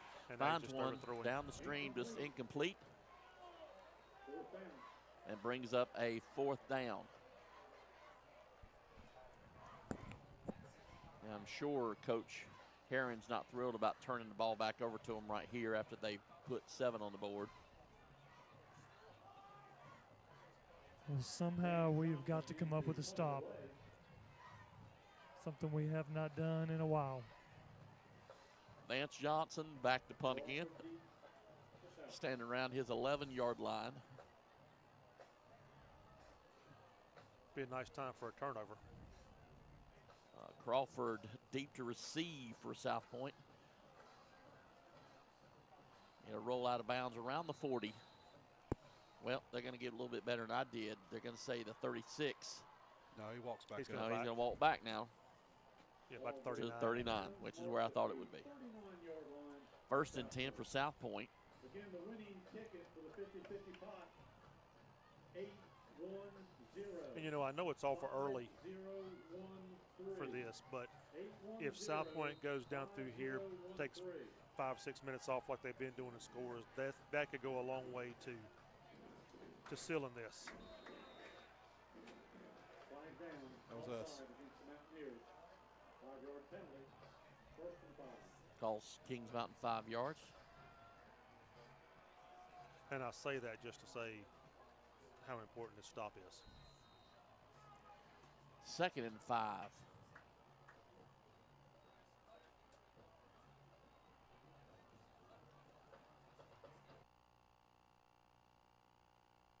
Zone's got a couple of defenders closing in on him. He breaks it the other way. He's going to take it to the house. 65 yards. 65-yard pass reception. Pass reception and run. Man. My word. Nice job. That is the cherry on top of the cake, I believe. That's right there. That is a good pass by Adams. Good catch and run, of course, by Hefner. Man, are they glad he's back.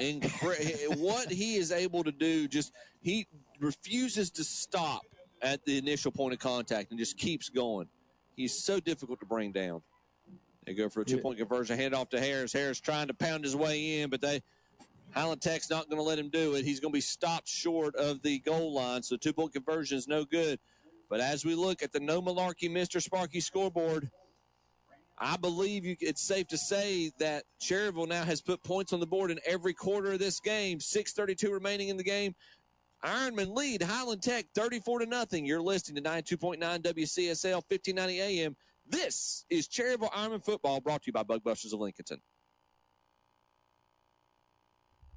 All right, folks, we're going to wrap up the Red Zone channel right now. All of our games are blowout: 63-0, 34-0, 55-0, and Crest gave up a touchdown to make it 42-6. So our 4 broadcasts tonight combined are 90, 140, 180, 190 to something to 6.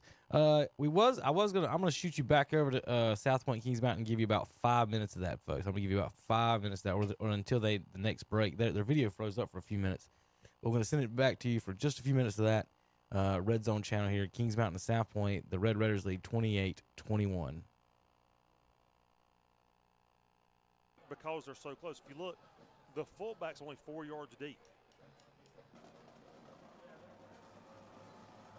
And the ball off Bleed, throws the pitch. It Ball's falls on the ground. Oh. They'll recover it, but he'll lose a couple of yards. That's what we've got to have right here. We've got to have one of those go our way where we get that fortunate bounce. But they don't have to do that. That's what I don't understand. They've gotten cued a couple of times, and they've gotten away from what they're doing well, which has been good for us. I'm with you, Craig. I don't understand That's the second time that ball's hit the ground and went right back into his and that's bread basket. That's one of those that is going to have to bounce our way at some point.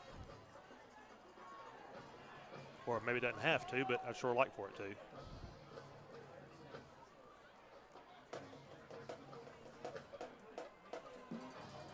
Lee adjusts the offense. Man in motion, hands it to Floyd. Oh, Gets hit in the backfield, and that gets let go. He misses another one. So he'll pick up a big first down play around the 33-yard line. Arm tackling. You can't arm tackle that guy. No. Dude looks like Christian Okoye. Nice. Thank you. The Chiefs. Let's go Mike Allstott, the mighty fullback. Yep. Him too. Or let's throw back little Larry Zonka. There you go.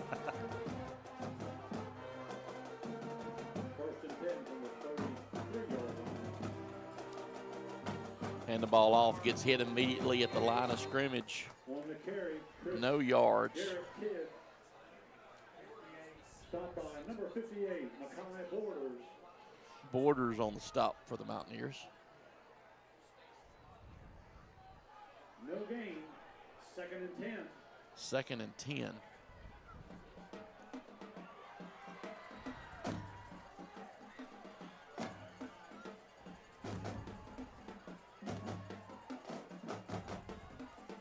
He's going to Quarterback will keep it and get stopped in the backfield. That was not a good read by him. No, that was not a good read at all.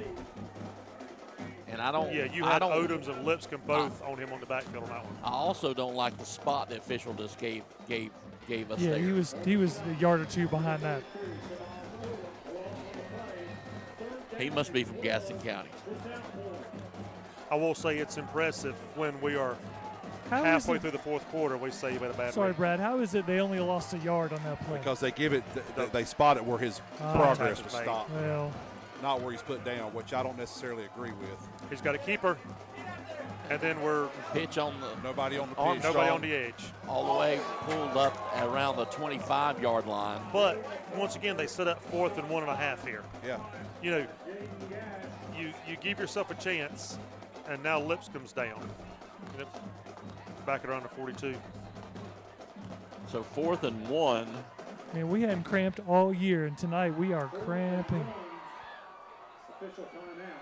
So I'm hoping it's Eli's cramp. I believe that's what the case is. We'll take a little short break. We'll be back. Stay with us. KMHS Sports is sponsored by. All right, folks, we usually end the show about 9:30ish. We do have a couple finals there. Bishop McGinnis 34-14 over Pine Lake Prep. West Wilkes 21-14 over Wilkes Central. North Surrey 42-7 over Surrey Central. RS Central last night 41-26 over Chase. Hickory 44-6 over North Iredale. And Lake Norman Charter 22-10 over North Stanley. That's going to be our show here for the Red Zone channel, folks. We're going to be back in a few minutes at 10 o'clock. 10 o'clock sharp. We're going to take a 20-minute break here on KTC Broadcast. We'll be back at 10 o'clock sharp to bring you more coverage of high school football on KTCBroadcasting.com.